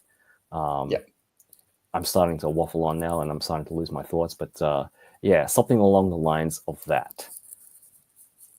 No, I think it's true. Like finding the balance between articulation, weathering, statue, cost. I don't think it's an easy job. And I think a lot of people can just say, oh, it should have been this much, or we should have had this instead. But there's probably a lot more factors that go into it that we don't really know about, right? Yeah, But I think, like, when I look at the lines, it can be hit and miss. Like this year, like Mecha Freezer, I think from the Dragon Ball line, he nailed it from articulation, the weathering, the detailing. He really is like a little work of art in a small body. But then you get maybe some other releases which are a lot more bare bones in their finish, right? They look maybe a bit too simplistic, and it's something like, is this from the same line? Yeah. No, I get that. And again, you know, it really depends on, like, I don't know how things are made in Tamashii and what they allocate to how much they have for budget, you know. But you can kind of see a pattern, you know, like you said with the Mecha Freezer, and I guess the Freezer figures in general. I mean, the bigger they get, the less, I guess, paint or finish they get. I mean, I love King Cold, but he does look a little bit plasticky, and I can understand that because, you know, like it's a huge chunky figure, and most of the money went into the actual figure itself. So whatever is left over for paint and finish and what else they have to allocate to that figure might have been maybe a little bit lower on the priority list. I don't know. This is what this is my own thinking, but like you said, like I was going to mention King Cold. He looks so basic in comparison that even compared to like Second Form Freezer, which is similar, like Second Form Freezer is just amazing, right? Like his finish details. But I guess when you factor in the size, but the bulk size for King Cold was huge, which means if they have a standard carton size, maybe they can only fit in like 5 figures versus 15 or 20 of a standard figure. So therefore your shipping cost is going to drastically go up. So it's not necessarily just about like the actual figure material and other points, right? There's so many other areas where costs can jump up high and affect it, and something has to be cut. But yeah, that was pretty good. I think this is something I'd like to talk more about again in the future, because I think it's kind of an interesting topic as well, especially with so many different lines these days. And I think some lines focus more on it than others. Like Berserk, especially, I think it's more on the arts, and they've kind of more transitioned into articulation as well. But 86 will agree. Like the two that we saw at Nations, I think they were probably like the star of the show, right? When you saw them, you're just like, are these the same company? They looked really, really good. And Zod looked really, really good in hand as well. Like his mantle? His furry thing. The fur part, The fur part, Like, seriously, that line is just like encapsulates everything about what I think S.H.Figuarts should be. So yeah, nice if other lines can take heed as well. But yeah, just before we wrap up though, 2025, lots coming. Bleach, that Ichigo looks insane. Hunter x Hunter, My Hero Academia, we've got more One Piece, Gintama, the Zod, obviously. So many lines, so many great figures coming out. I think it's a fun year for fans, no matter what line you like, really, right? Yeah. Any highlight or most anticipated figure for next year? Anything you guys are really itching for? Quickly, Gerald. Highly anticipated. As I said, I'm quite interested in the Tekken line. I'm looking forward for Nina Williams and Tekken King as well. King, nice, cool. That's right. We did kind of ask before, actually. If there's anything else you guys want to add on, Shenron, anything else you want to add on for next year that you want? I mean, everything that I see on the screen now is very exciting.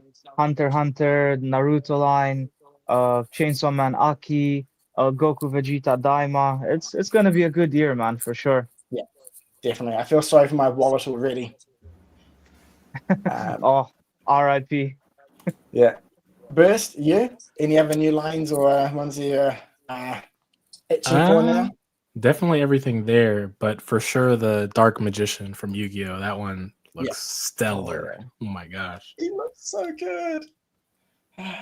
I always forget, actually, since you said him now. He has a different name in English than in Japan. I always forget. How about you, 86? I guess from that screen, probably Zod. Yeah. Yeah, probably most anticipated. Yeah, I will throw out that there are a lot of anime, a lot of series that I really enjoy, but probably won't be collecting the line. I don't know how you guys feel about that. Like, I don't want to add on another question and add another 30 minutes to the discussion, but I really love. I've been really enjoying the Dandan, the anime, but I probably won't get those figures. Yeah, I think it's one of those points, right, where you have to draw the line. Something I just enjoy, something I really want, and I think I'm at that point now. I don't either have much space or wallet bandwidth for any other lines, so I kind of wouldn't mind if some of the current lines take a bit more of a hiatus. A little bit. But yeah, for me, definitely the Berserk stuff, and Hunter x Hunter especially. I'll probably pick up Ichigo as well, this new one, because it looks absolutely badass. But yeah, we've gone drastically over time, so I don't want to take up any more of everyone's precious time towards the end of the year. And for everyone that's joined in, so I just want to give a huge thank you to everyone for joining in. Really do appreciate it. I said OB earlier and Ace, and as Ace said, yeah, be sure to check out everyone's Insta. Everyone is on Insta, and some on YouTube. So obviously 86 Burst are both on YouTube as well for the latest news, reviews. Check them out. Gerald takes awesome photos. You'll see them on Insta at ET Gerald, I believe. Yeah, correct. Yeah. He just did an awesome collaboration with DT, who's also a fellow Malaysia, right? Yeah. And yeah, they did one with like Anya Goku and Vegeta Goku. Crack up photos. Go check them out. Awesome stuff. ShenronToyz, I don't think he's been posting much lately because he's been relaxing in Thailand on his honeymoon. So big congrats again. Yeah. But you can check out all stuff. I'll drop more stuff in the upcoming days. So also my top 10 Dragon Ball. Oh yes, I need to do that too. I've been thinking. Yeah. Too much to do. Yeah, I don't know what I really like this year or not. There's a lot that I really like, which are all kind of equal. It's a hard one, tough year. But yeah, also thanks to everyone that joined in the comments. A lot of people have been here the whole time, which is amazing. Thanks for joining in each time. Really appreciate it. It's always fun seeing your guys' comments on videos as well. One main reason why I kind of keep doing this, I was talking to OB the other day about what's the point in doing this type of content or videos. And for me, it's just like interacting with the other fans, right? It's fun. This year, I wanted to do more streams. I did a few with 86, did one for you, Shenron, as well. And I reached out to a couple of people. It's like, yeah, I want to do a stream. Are you keen? Like, everyone's like, yeah, sure. I'm like, sweet. I start organizing it, and like the time goes by, and it hit like July. And then suddenly it's December. It's like, man, the last time I did one was like how many months ago? It's like nuts. So that's one reason why I want to get everyone together now for one big like year-end chat, which has been great. So hopefully, if you guys enjoyed this as well, going into next year, try to do more, some smaller ones. Just chit-chat about figures and toy photography. I'd like to do one talking about technique and actually taking photos, because I always think it's fun to talk about. But yeah, if everyone else on the stream can just stay on here for a little bit, I'll end the stream, and then we can close up. So if you guys want to say one last word goodbye, starting with Gerald. Happy New Year and happy holidays, everyone. And thanks for having me here. Thanks for joining. Shenron? Happy New Year, man. And shout out to all of you guys. Thank you for having me. It's always been a pleasure. And bring 2025 on, man. Let's hit that. Happy New Year. Nice. 86. Yeah, thanks everybody for joining in. It's always good to see familiar faces and new ones. And yeah, it was really nice talking to everybody on the stream. Happy holidays and stay safe. Nice. It was great seeing your cat as well. Yeah, she made a couple appearances. Yeah. Yeah. I am BurstZG. Just thank you for inviting me. Thank you everybody for chatting. It's great to meet everybody. And support the official releases. Nice. All right, good last words. All right, I'll end the stream now. So again, thanks everyone for joining in. I'll catch you guys all later. Thanks. Oh, there's a button in stream.